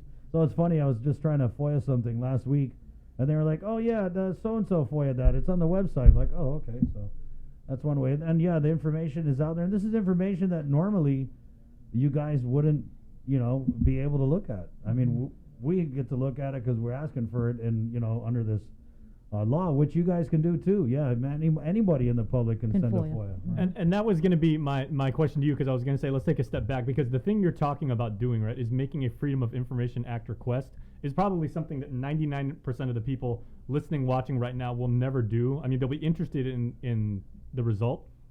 But if you can, Chris, because you request more FOIA documents than any of us on the news team, right? So people are kind of familiar with the process of requesting information online these days. Take like at one end of the spectrum, right? We have Cold Stone Creamery Birthday Club, which I talk about every single night. You go to our website, you hit birthdays, you send us the person's name, their age, and their picture, and that's it. And then the other side of the spectrum, you got like the PUA application process, right? It's very, very long. You need a lot of information. You have to be extremely precise. Where does actually filing a FOIA request fall between that and how involved a process is it? Because you talked about the 4-day requirement, but like in filing all these, how laborious is it for you to do that? We kind of just like talk, right? Yeah. Okay, we got to make sure it's this and that, and add that in, and then you email it over. For the people who will never do it and everything, how hard of a job is that to do as often You as just do have to think about what I do is I put on my conspiracy hat, and I just think, how are all the ways they could hide this from me? And then I write my request. And so, like, for example, if I'm trying to find out if someone got a raise, I'll put like any and all documents relative to any and all pay adjustments, pay corrections, pay increases, pay raises, payment promotions.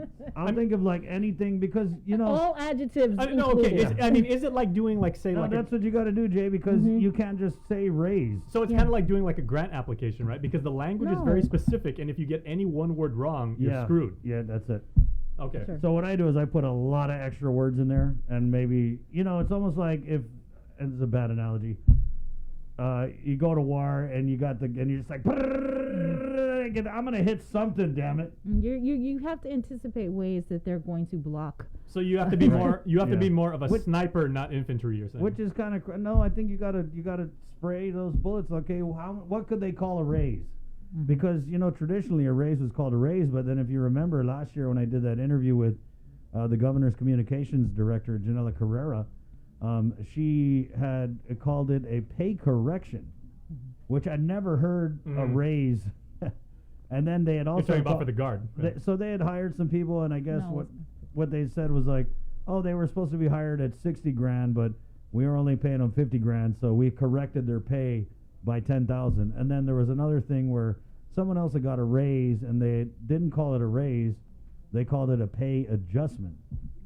And so when they started calling it that, I started using that because that's something we never really adding right. it in. And so you see how they do it, and it's not. I'm not saying like they're trying to hide stuff from us. I mean, maybe they are, but that's just it is what it is, to quote a phrase. Mm-hmm. So you have to think of all the ways they can call things, and then you have to like put it in there. And for people wondering right now, this of course applies to the local government. Yeah. Technically, they're obligated to give you whatever you request for, right? It's all public documents. No, but I mean, if we do that to like private industry or private companies out here, Oh, no, you it's can't. their prerogative. Good luck, yeah. If we try and do it with the military or the feds, No, FOIA is specifically for Governor Guam. Yeah. But there is a whole other process for getting For stuff from the federal federal government. Yeah. Which I got a funny story about that. So back when there was, oh man, we got to keep talking about that letter tomorrow. There's another anonymous guard letter going around. Yes. But so when all this stuff came up about the Adjutant General's promotion, the state promotion, I FOIA'd the National Guard Bureau because they had sent a letter to Adelup, but when Adelup got the letter, they blacked out like 80% of it. And so we didn't know what it said. So I FOIA'd the National Guard Bureau and I said, hey, can I get, and I think it's a FOIA. It's either called a FOIA or something else similar.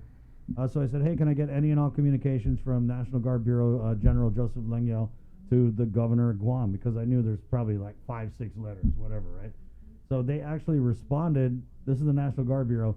They responded and they said, duly noted, your request is request number 128572259, and we will be able to comply with this request by August of 2022. Wow. Yeah, August 2022. It's like calling up one of those phone lines. A customer service rep will be with you in 3 hours and 26 minutes. So that might not even be alive, and so it's just funny. I mean, we sit here and complain about 10 days. I mean, that's a whole lot better than 4 years or whatever. Anyway, 9:20. Hey, let's keep it on the phones here. We've been talking about this great cleanup that they're going to do with the Guam Visitors Bureau. They give us a moment cleanup, and I want to bring our friends from the Guam Visitors Bureau on here to talk about this. This is a huge, and let's just, Josh, if you could, just tell us who you got on the line so we know who we're talking to.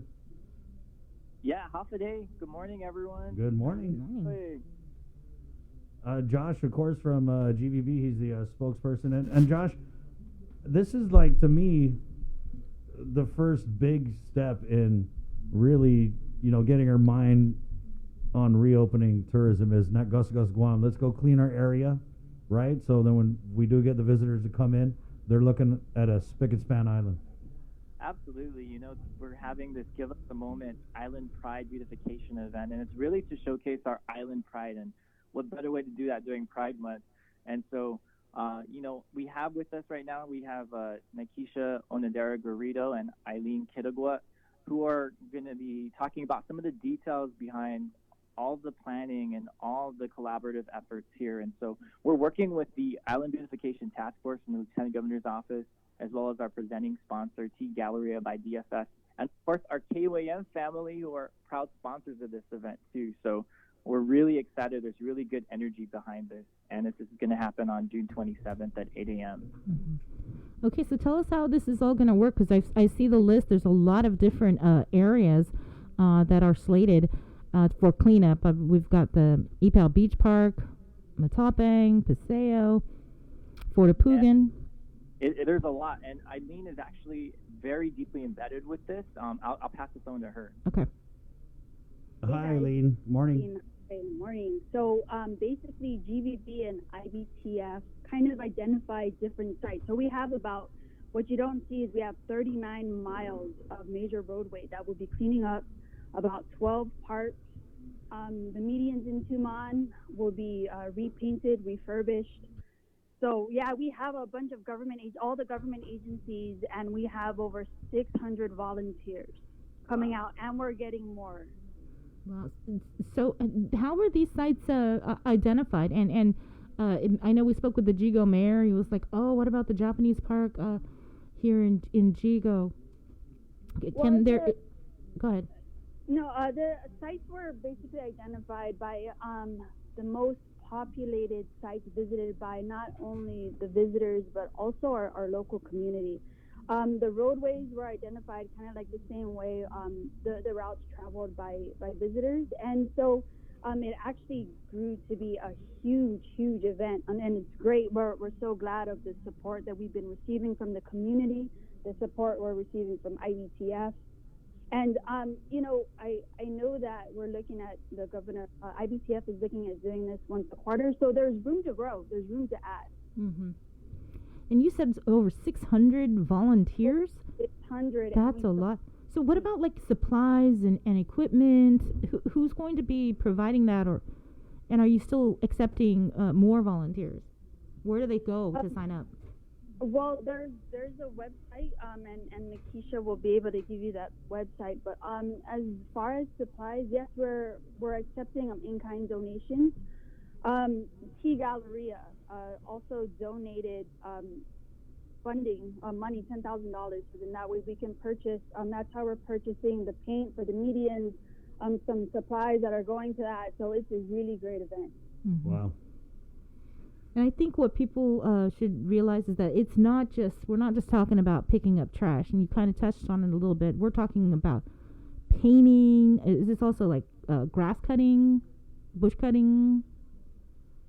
Yeah, so grass cutting is involved. We have our current highway contractor. They'll be out there cutting the grass, cutting the medians, cutting the shoulders. Our volunteers will be picking up trash at the parks. They'll be water blasting, picking up trash. We have another volunteer who would be cutting down the dead coconut trees, dead stumps, removing those safety hazards. If we're able to get donations of paint, we're looking at repainting some of the pavilions at some of these identified parks. So yeah. Yeah, lots of collaborative efforts, and this is really great, and I think people listening now, and you know, it's kind of weird because we're not having school, so a lot of these, like, I can just see in my mind a lot of these like school-based groups, like, you know, Marine Mania, for example. Maybe they're listening and they haven't been getting together, and they want to come out and figure out how to, and not just help out with the cleanup, but also to kind of represent their school or their group. So what's the process for them maybe reaching out? Is it just show up on June 27th and grab a shovel or whatever, or is there something more formal like a phone number? Or? Half a day, Chris and Bree. This is Keisha. Hi, Keisha. Hey, good morning. Morning. So yeah, we are still welcoming more participants. They could sign up by emailing us at halfaday@visitguam.org.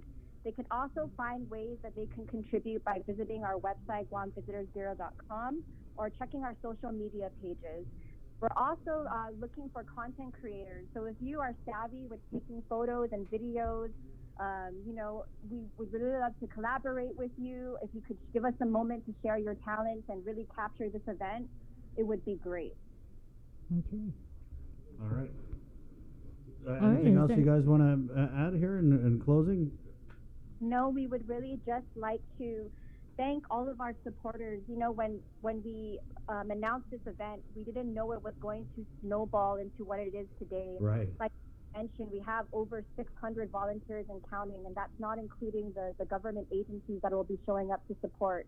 So you can really see that the Island Pride has ignited in the people, and we're ready to come together. We really couldn't have done this without the partnership with the Island Beautification Task Force led by the Lieutenant Governor, our sponsor T Galleria, the community, and we encourage you all to come and join us on June 27th. Reach out to us on social media and at halfaday@visitguam.org, and we look forward to seeing you all on June 27th. And I think what's also good about this is it's not just the volunteers that are going to be coming out, but also people just at home. I think somebody else made the call that, you know, if you're not able to come down there, that, you know, take that pride and put it at your home or somewhere in your village and help clean up, especially on this one day. What I am concerned, though, is, so what happens after? I mean, are we still going to, you said that this is quarterly?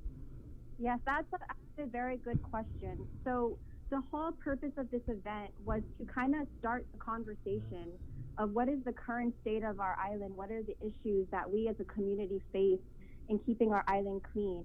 And this was kind of a segue into building some long-term solutions to keeping the various parks and highway routes clean. So We will continue to partner with the Island Beautification Task Force. Like Eileen mentioned, they are planning to do quarterly cleanups. We have a lot of other organizations, such as the Guam Chamber of Commerce, that has launched their own beautification program.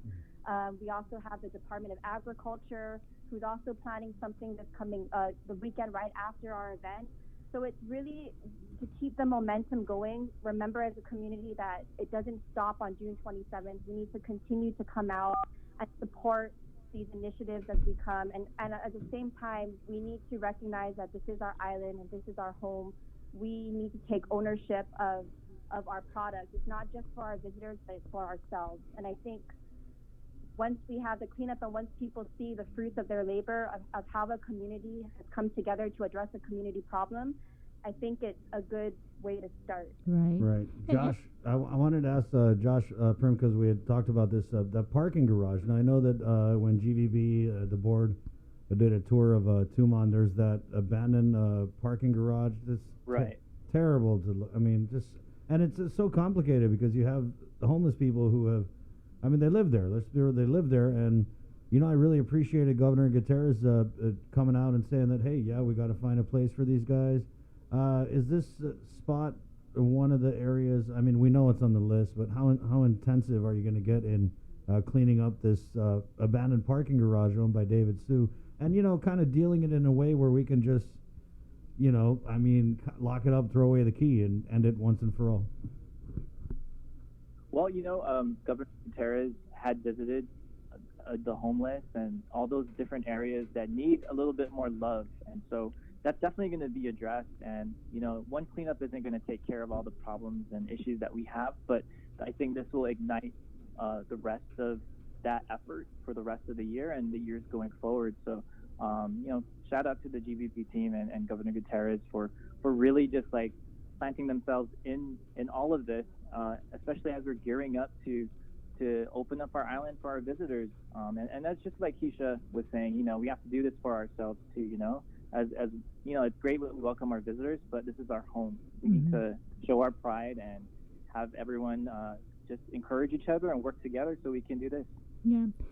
I think it was Keisha who said that, conversations, and you touched on it also as well, about conversations, and this being a starting point for conversations on addressing this community problem long term. So have you guys folded in the Guam Environmental Protection Agency into this conversation? Yes, I know that they're also part of the cleanup along with IDTF. Right on.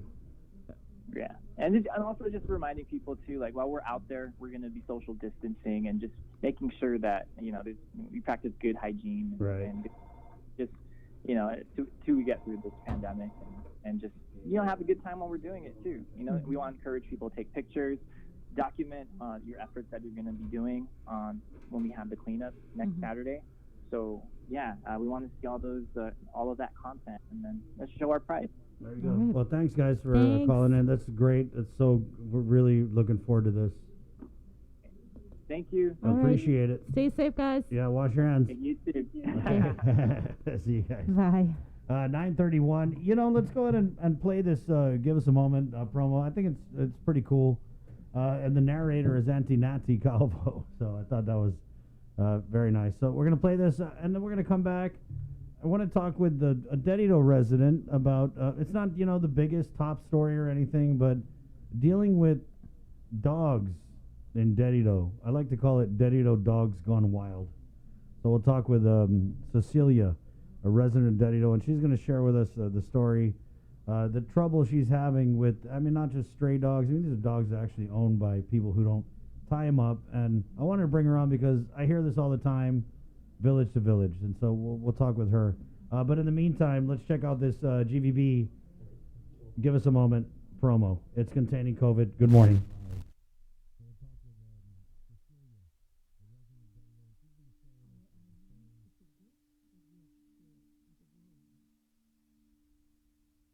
In the stillness of today, our island is asking everyone to give us a moment.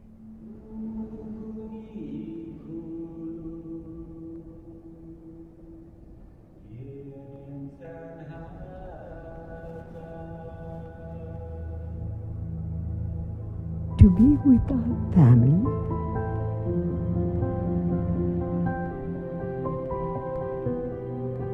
Ifamagonte, our children, our grandchildren, Itanota, our land, our thoughts,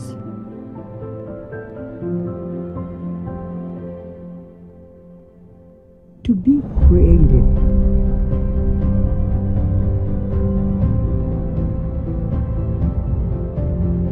Panhongi, to have faith.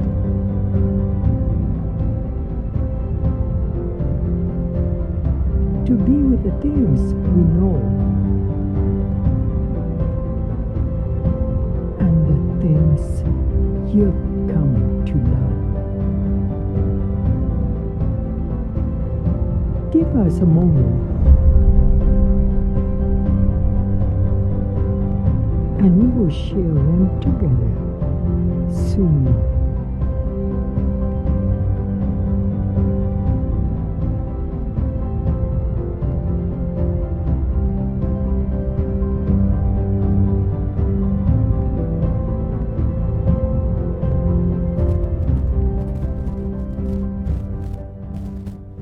Give us a moment till July 1st. 9:34. That's cool. There's a funny comment. Someone put, like, we need more people to pick up trash, not content creators. So pretty sure they can multitask. You know what I mean? 9:34. So you're hearing that the governor may extend this declaration of emergency? Yeah, we heard that at the. I want to say it was one of the last couple press conferences. She had talked about. I remember I'd asked her. I think I asked her. It was some awesome reporter guy that. No, anyway, so I'd asked her. I thought that was prior to the extension to June 30th. No, I had asked her. I said, "Hey, well, how do we extend this public health emergency when we're opening this, we're opening that, and how's it still an emergency?" And then I think her response had been, "It's really extending the emergency is key in being able to access like federal monies and federal programs that are related to the pandemic." And it was more like that was the reason that we got instead of the actual emergency of public health variety. Right. Yeah. So. But you're going to promote Guam. People to come here where health and. Right. I mean, yeah, it's a good question. And I mean, I know we heard she was thinking about it. Will she? And how willing are tourists going to be to travel to an island that is still in a state of emergency? You're right. I mean, I wonder though if you Google, and just with tourism, like the thing I'm wondering is where are people touristing? Right? Is there places that we can look at and say, oh yeah, they're doing it, or they're doing it? I don't know. But you know, it's interesting, Bria, on a personal note, my son is going to Oregon next week. That's all. Wow. I just said, yeah, people are definitely Does he traveling. have to quarantine? He doesn't have to quarantine, yeah. Oh, wow. Oh. Yeah. There's no guidelines or policies over there in Oregon? No, because it's the West Coast. It's like the Wild Wild West. No, we saw something in your national story yesterday where they were starting to do the reopenings, but you know, wow, I guess I should Google that, huh? And he was just so worried. He's going to visit family. He was just so worried that I was going to shut it down. Oh, no, that's interesting too. And you know, we wish which one, this is your oldest? Yeah. Lennon. Okay, so Lennon. Yeah. Okay, yeah. So we wish Lennon a very safe and safe journey and happy trip. But you know, which part of Oregon is he going to? Is it Portland? The part that's in Oregon. Nice. Okay, so because Portland very famously is a city where they take a lot of pride in the fact that hardly any people drive. They have like a lot of people commute like on bikes or they just walk because you know it's very bohemian, it's very hippie. Yeah. So that's going to be interesting to see how they control that. This is when you live there, right? Yeah. 9:37. So yeah, I'd kind of tease this a little bit. We're going to bring up Cecilia. You guys don't. That's an inside joke. Yeah, I know. You know what they say about inside jokes? They're only good to people who are in the inside. Right. 9:38. So let's go on the phones here. Cecilia, resident of Dedido, having doggy drama. Cecilia, we're going to pop up the picture here. Just take us to the beginning. You're a Dedito resident, and you're having issues with... Are these your neighbor's dogs, or are they just dogs that are from the area, or are they stray dogs? They're a neighbor's dog. Ma'am, can you just... are we on speaker? If you could just pick up the phone. Hello? Okay, there you are. Okay, so go ahead. They're neighbor's dogs. Neighbor's dogs. And what's the problem? They've been attacking my kids and my dogs recently just this year. I have 4 dogs, and the neighbor across the street has 7 big dogs. Wow. And they're all loose. None of them are tied. I've been making this complaint since last year of September, and still nothing has been done. And I had to come to the point where I had to call GPD upon everything of the dog's issue because the neighbor refuses to listen about me asking to tie the dog.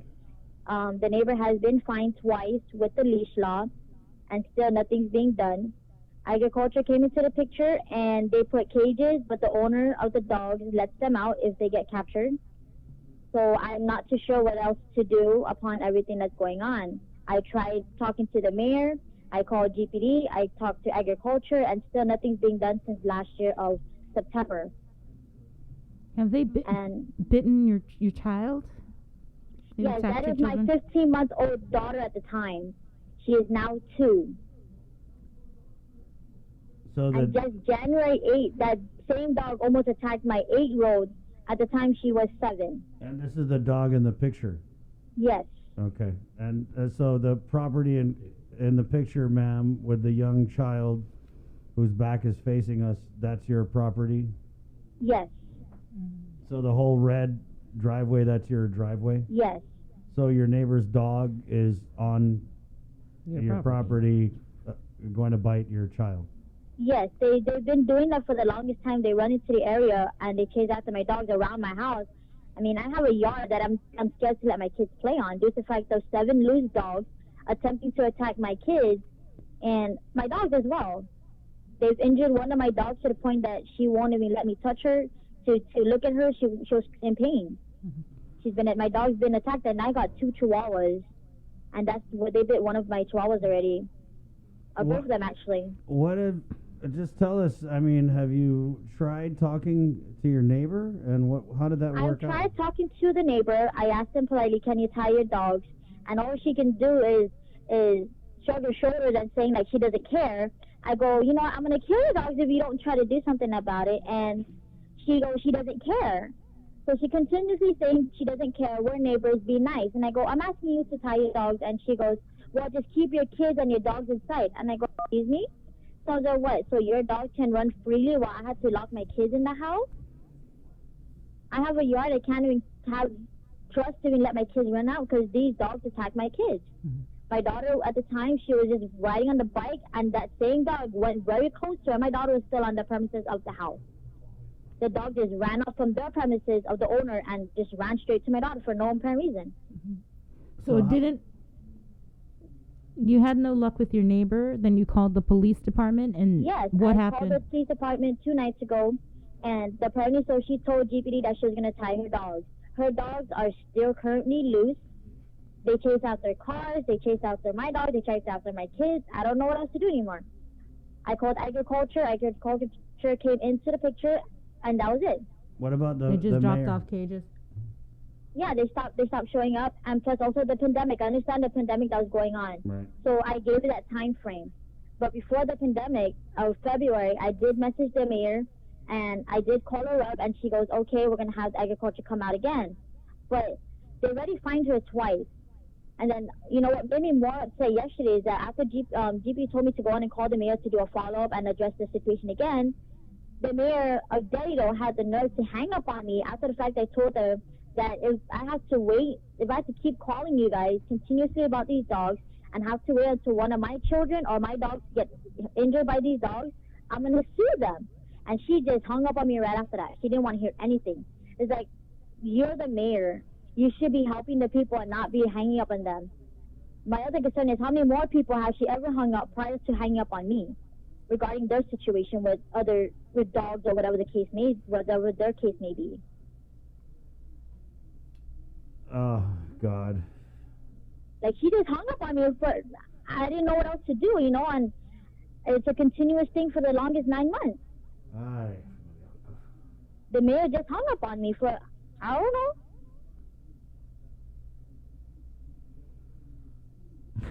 I'm just. It's very frustrating, ma'am. I can't imagine 7 loose dogs. So how many times have you asked your neighbor to tie the dogs? Numerous times. Before the brother passed away, because there was 2 people who were staying in the house, a sister and a brother. But the brother passed away maybe a month and a half ago. And it was just a sister there. But we did talk to the brother about tying the dogs. And he turned and says, oh, it's not my dog, it's my sister's dog. And Living himself said that his sister's dogs attempt to attack him too. Wow. So, I don't know. There's no fence around their house? No, there's a fence, but it doesn't cover the drive-through. Nor the side of where there's basically a jungle house, technically. Right.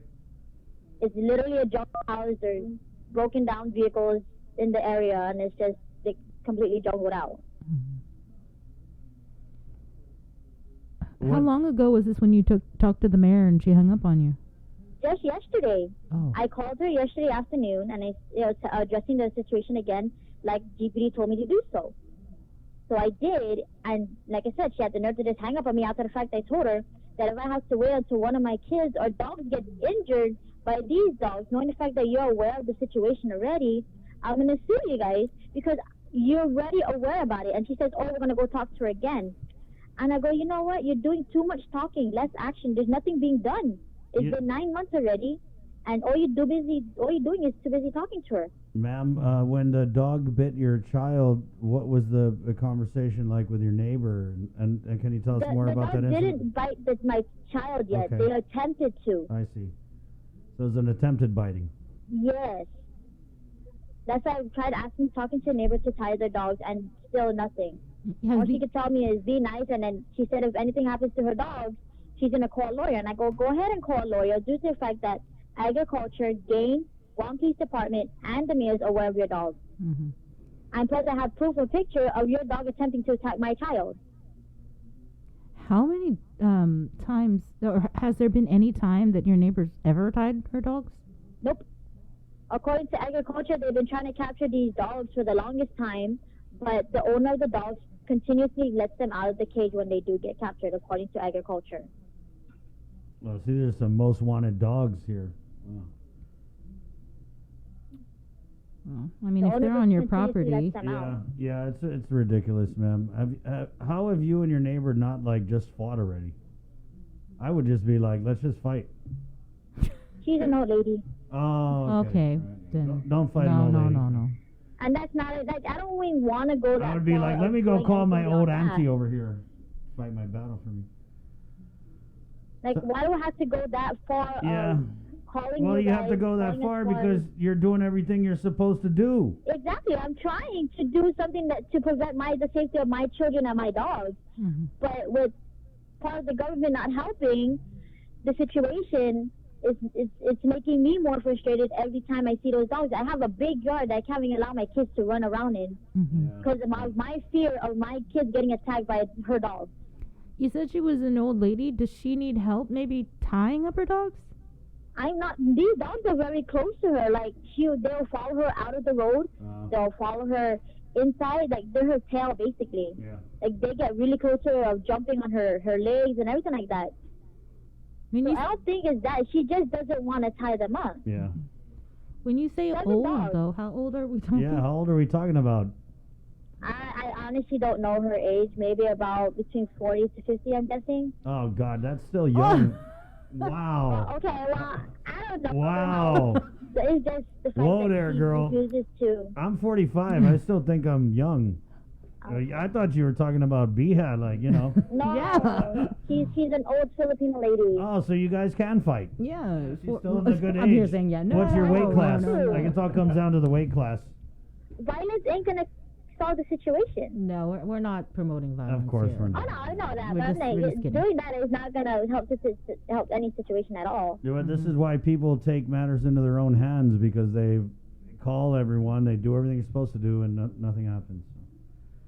Yeah, exactly. You know, like I said, I called agriculture, game, Guam Police Department, and the mayor's office. Everyone in the mayor's office is aware about these situations, and well, the mayor's council is having a meeting today over at the Dededo, I think, Senior Center. Right. Maybe you should go over there and make a big scene.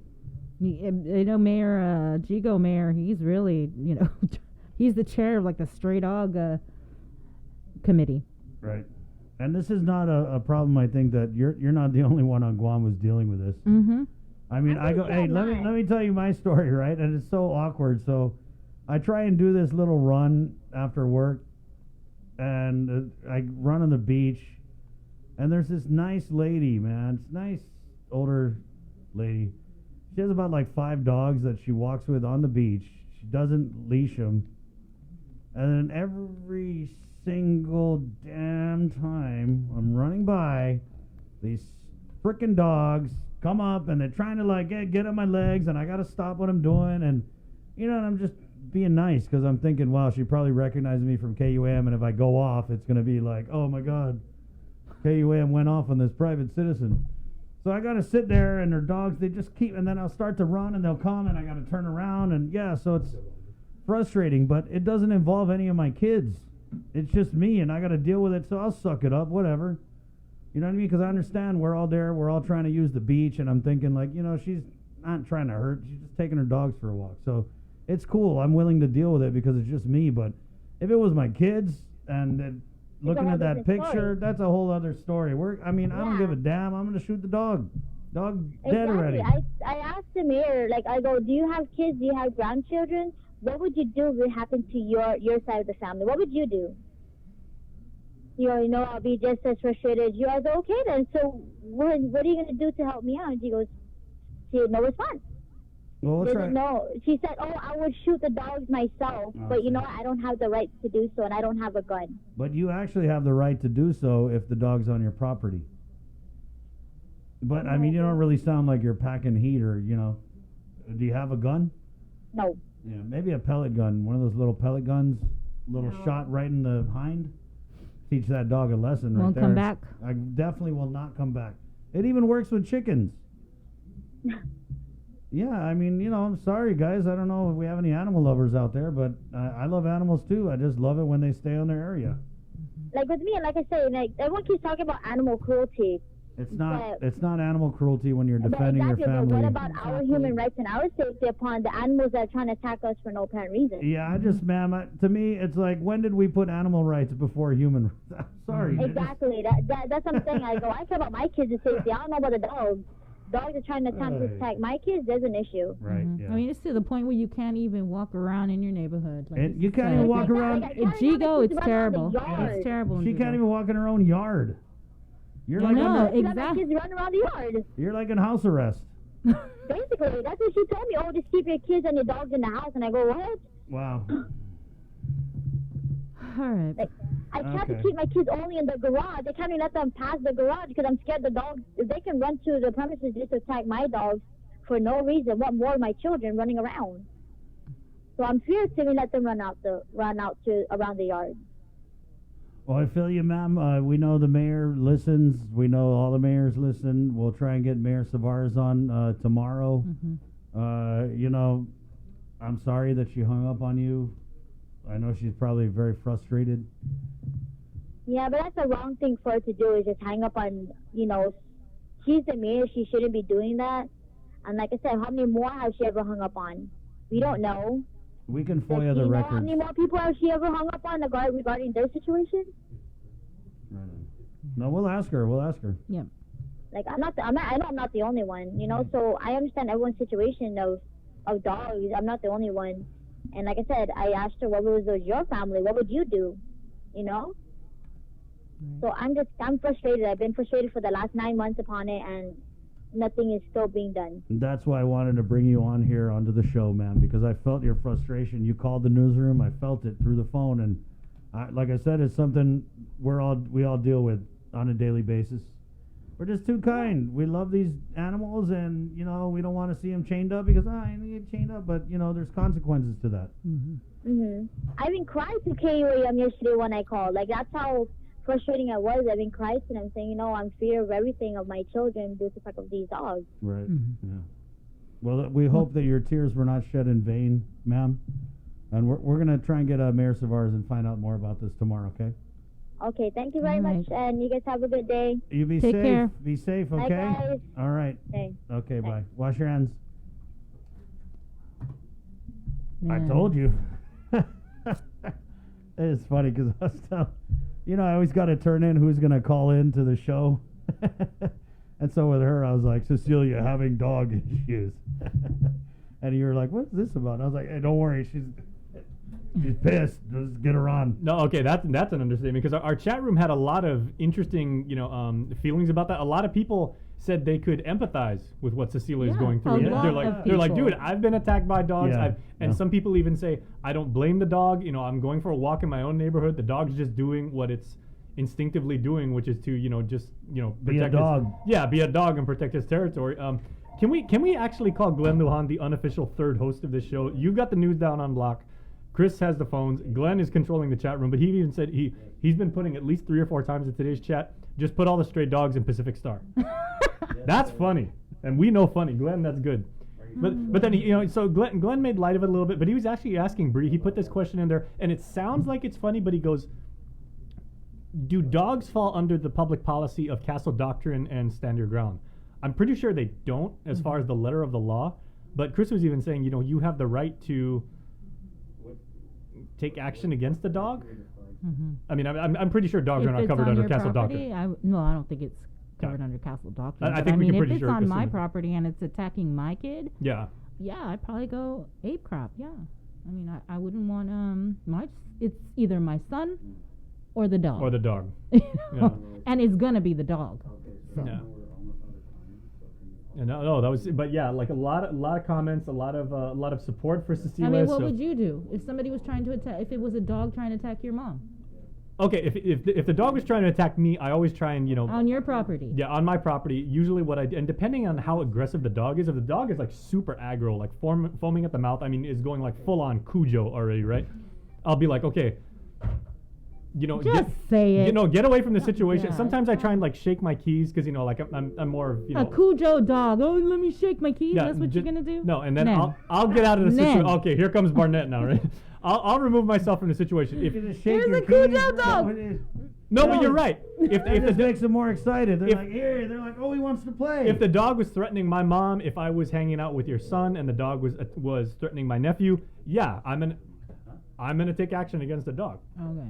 Yeah. By the way, while Chris is on the phone, can you please hold that up? Because while Cecilia was talking, Bree has a tendency to do it. She fidgets and she either doodles or she sketches. Well, hold that up. Look what she did. What is that? That's a piece I of. just tied my hand wipe.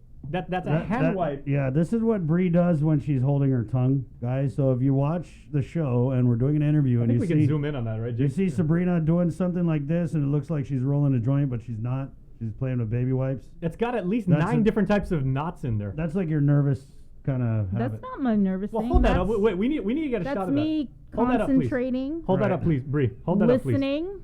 So we can get a shot. Hold that up, please. And then if need be, attack. No, yeah, look. Wait, hold it up. No. Look, she didn't like being put on the spot, but she takes that baby wipe and here it is. She ties it into about 83 knots.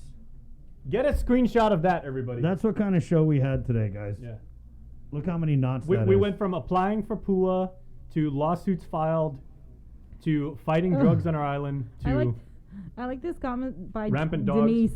I usually grab a ball, bat, or a golf club and swing away. Right. I know she's talking about the dog or her way of releasing stress because at the beginning of COVID, I got to tell you, I had my routine after the show, and Chris knows. Yeah. Oh, the stress ball. The stress ball. I would take the ball and I would like just throw it up against the wall, and it was like kind of like handball, right? I just keep throwing it and throwing it. And there was this one day when someone took my ball, and I was we were tearing up the place. Like she hasn't been the same since. Where is my ball? But you guys know what happens is when you throw like what's that ball made of? It's not. I mean, it's not a Nerf ball. It's a rubber ball. Yeah, it's a rubber ball, right? So she'd throw that against the wall maybe like 30, 40 times after the show and then get back to work, right? So some of our like junior staffers would come in and they'd look at the wall because you see like all those marks on the paint and they'd be like, what's going on there? We're all like, don't ask. That's Bree. Just no, don't, I don't would say like anything. when you hear it. You can figure out what the Loch Ness monster is before you're gonna figure out. It what that sounds like someone tuning a drum set. It was just like boom, boom, boom, boom, and then if it was like someone got on their nerves, it'd be like boom, boom, boom, boom, boom, boom. Anyway, so yeah. Hey, we all handle stress in our own ways. I'm the kind of guy I like to keep it in until I have a stroke. No, but that works though. That ball, it works. I need to find it. Oh, really? Buy You another like one. to keep it in? I'm just kidding. Yeah. No, because when the phone line was acting up when Dave here we Della Sola was here, that was not pretty. Yeah, sorry. No, down. No, actually, let me just say, I'm like my grandma. My grandma would just like hold it in. She's what I call a sin collector. So like every time you messed up, you might not have got your butt whooped right there, but by the 10th, 11th time, oh, it was like, come here, and she'd start going, you remember on May 4th, you did this, bam, and then on May 5th, you answered back, bam. So yeah, I kind of hold it in, and then there's a snapping point that happens. So anyway, 9:58. Good morning. Let's go ahead and end this show on a good note. I want to bring Jocelyn from Agate up onto the show, and we're going to play the pictures. You guys did a cleanup. Thank you for joining us, Jocelyn, Chris, and Sabrina here with Containing COVID. Good morning. Morning, Chris. Morning. So let's just start at the beginning. Clean up Nimitz Beach Park in Agate. How'd you come up with the idea? What was the response like? Who helped you? And what did people say when you were done? Anyways, I've always had the passion and desire to effect change, and good change that will benefit my community, my island people and visitors alike. To my support of my family and community efforts, we were able to get the approval from the Department of Parks and Recreation to launch this major beach cleanup. As we all know, it's been neglected, so I wanted to see an attractive park where it's safe and clean for our community. Who showed up to help you out, Jocelyn? My through community efforts, the Babauta, Jerez, Choco, Castro, Jatangas, and the also to include the Chukis community, KY and Mino, who offered their help, and they really worked tirelessly until the project was completed. How long And did we it all take? know- Pardon me? How long did it take? It took like a good 7 days. Yeah, 'cause it's a big Despite the weather and the COVID, Yeah. we were able to do a lot of we were very multitasking out there. We did tree trimming, trash removal, mowing, raking, blowing, and we can say we had about like 15 truckloads of hauling. Wow. Was it, Jocelyn, was it mostly like, beer cans and that kind of stuff? Or Yeah, what? we had about like 10 bags of trash. And, the way I work is that when we go out there, we need to do it right. I wasn't expecting to leave what we just collected behind. We all know what will happen, and we do. So when you want to make a difference, of course, you want to do it right. And that's where I'm at. And that's why we wanted to bring you on, Jocelyn, because we think you did a great thing in the community. We saw the pics. And I know that there weren't really a lot of pictures that asked for more, but you guys are just busy cleaning up. So Right. Right. Exactly. Yeah. So that's cool. And that's why I wanted to bring you on, because you're right. In this time of COVID, a lot of times we don't get to go out and do the things that make a difference in our community, but you found that time. And that's why for today, you're our COVID hero, Jocelyn. Thank you. And also, I want to extend, as we all know, it takes a community to make a community. So, not only that, we're also, because of this hard work, we are policing the area. Good. And that's a hard job to do. Yeah. Reaching out to people that when you come to our park, to please do your part. by keeping it clean, because that's a lot of hard work. And right now, I can say is I live by the park, so I seen the changes, and that's why there's need for change. And it takes, someone to take the initiative, and that's what I did. All right. Well, thank you for that, Jocelyn. You be safe, and you let us know when you got the next cleanup, okay? Oh, sure. Okay. Wash your hands. Thank you very much. All right. Be safe. And everybody in the village, they're watching the park, okay? 10:03. Jason, did you stand up because you got something to say, or you? Oh, no, I was going to say thank you to Jocelyn because Sabrina, actually, our family had a family reunion there, about 15 years ago? Yeah. And Nimitz Park, and it's a beautiful park. So it is. Thank you to Jocelyn. There you go. All right. Sabrina, good job today. Good job, Chris. Good job, Jason. Always a pleasure to have you on. Jacob and our digital team, thank you so much. To all of our viewers, on KUAM TV 11, on our Facebook live stream, on the Edward R. Murrow award-winning social media networks at KUAM. Thank you so much. Anything you want to add in closing, Bree? Anything these people need to know before we let them go? No, just watch Primetime tonight at 6 o'clock. And I think we and have... if you can... In Full Zoom is yeah, we got a new show. Full Zoom. Let me bring Jay on for this. Okay. Jay. Yeah, so in Full Zoom, tonight's featured guest, Nestor, is talking to 4 lovely ladies that are marketing mavens on the island. And they talk about, understanding your customers' needs, adapting your marketing message and your strategy in these really weird times. And really fantastic discussion with 3 women who really, really know their stuff. Okay, and so... Who are they? Who are they? He's got Krista from our team, so Right. Krista Gaza, and Chris Lujan from Triple J, and Eveline from GTA Teleguam. Nice. Okay, nice. Yeah, Evelyn Campus. Nice. So it's a good discussion, and that is going to be live on Facebook at 11 a.m. It was on YouTube earlier this morning, so we like to spread it around, and it's going to be on channel 8 at 6:30 tonight.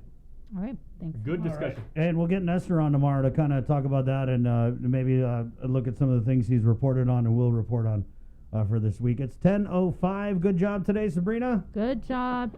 Thanks for watching, everybody. Yeah, thank you guys, everybody. Hey, I'm going to leave you with this great track going way back. Tembalahadia, Come One, Come All. My name is Chris. Thank you guys so much for the support. Esta, adios.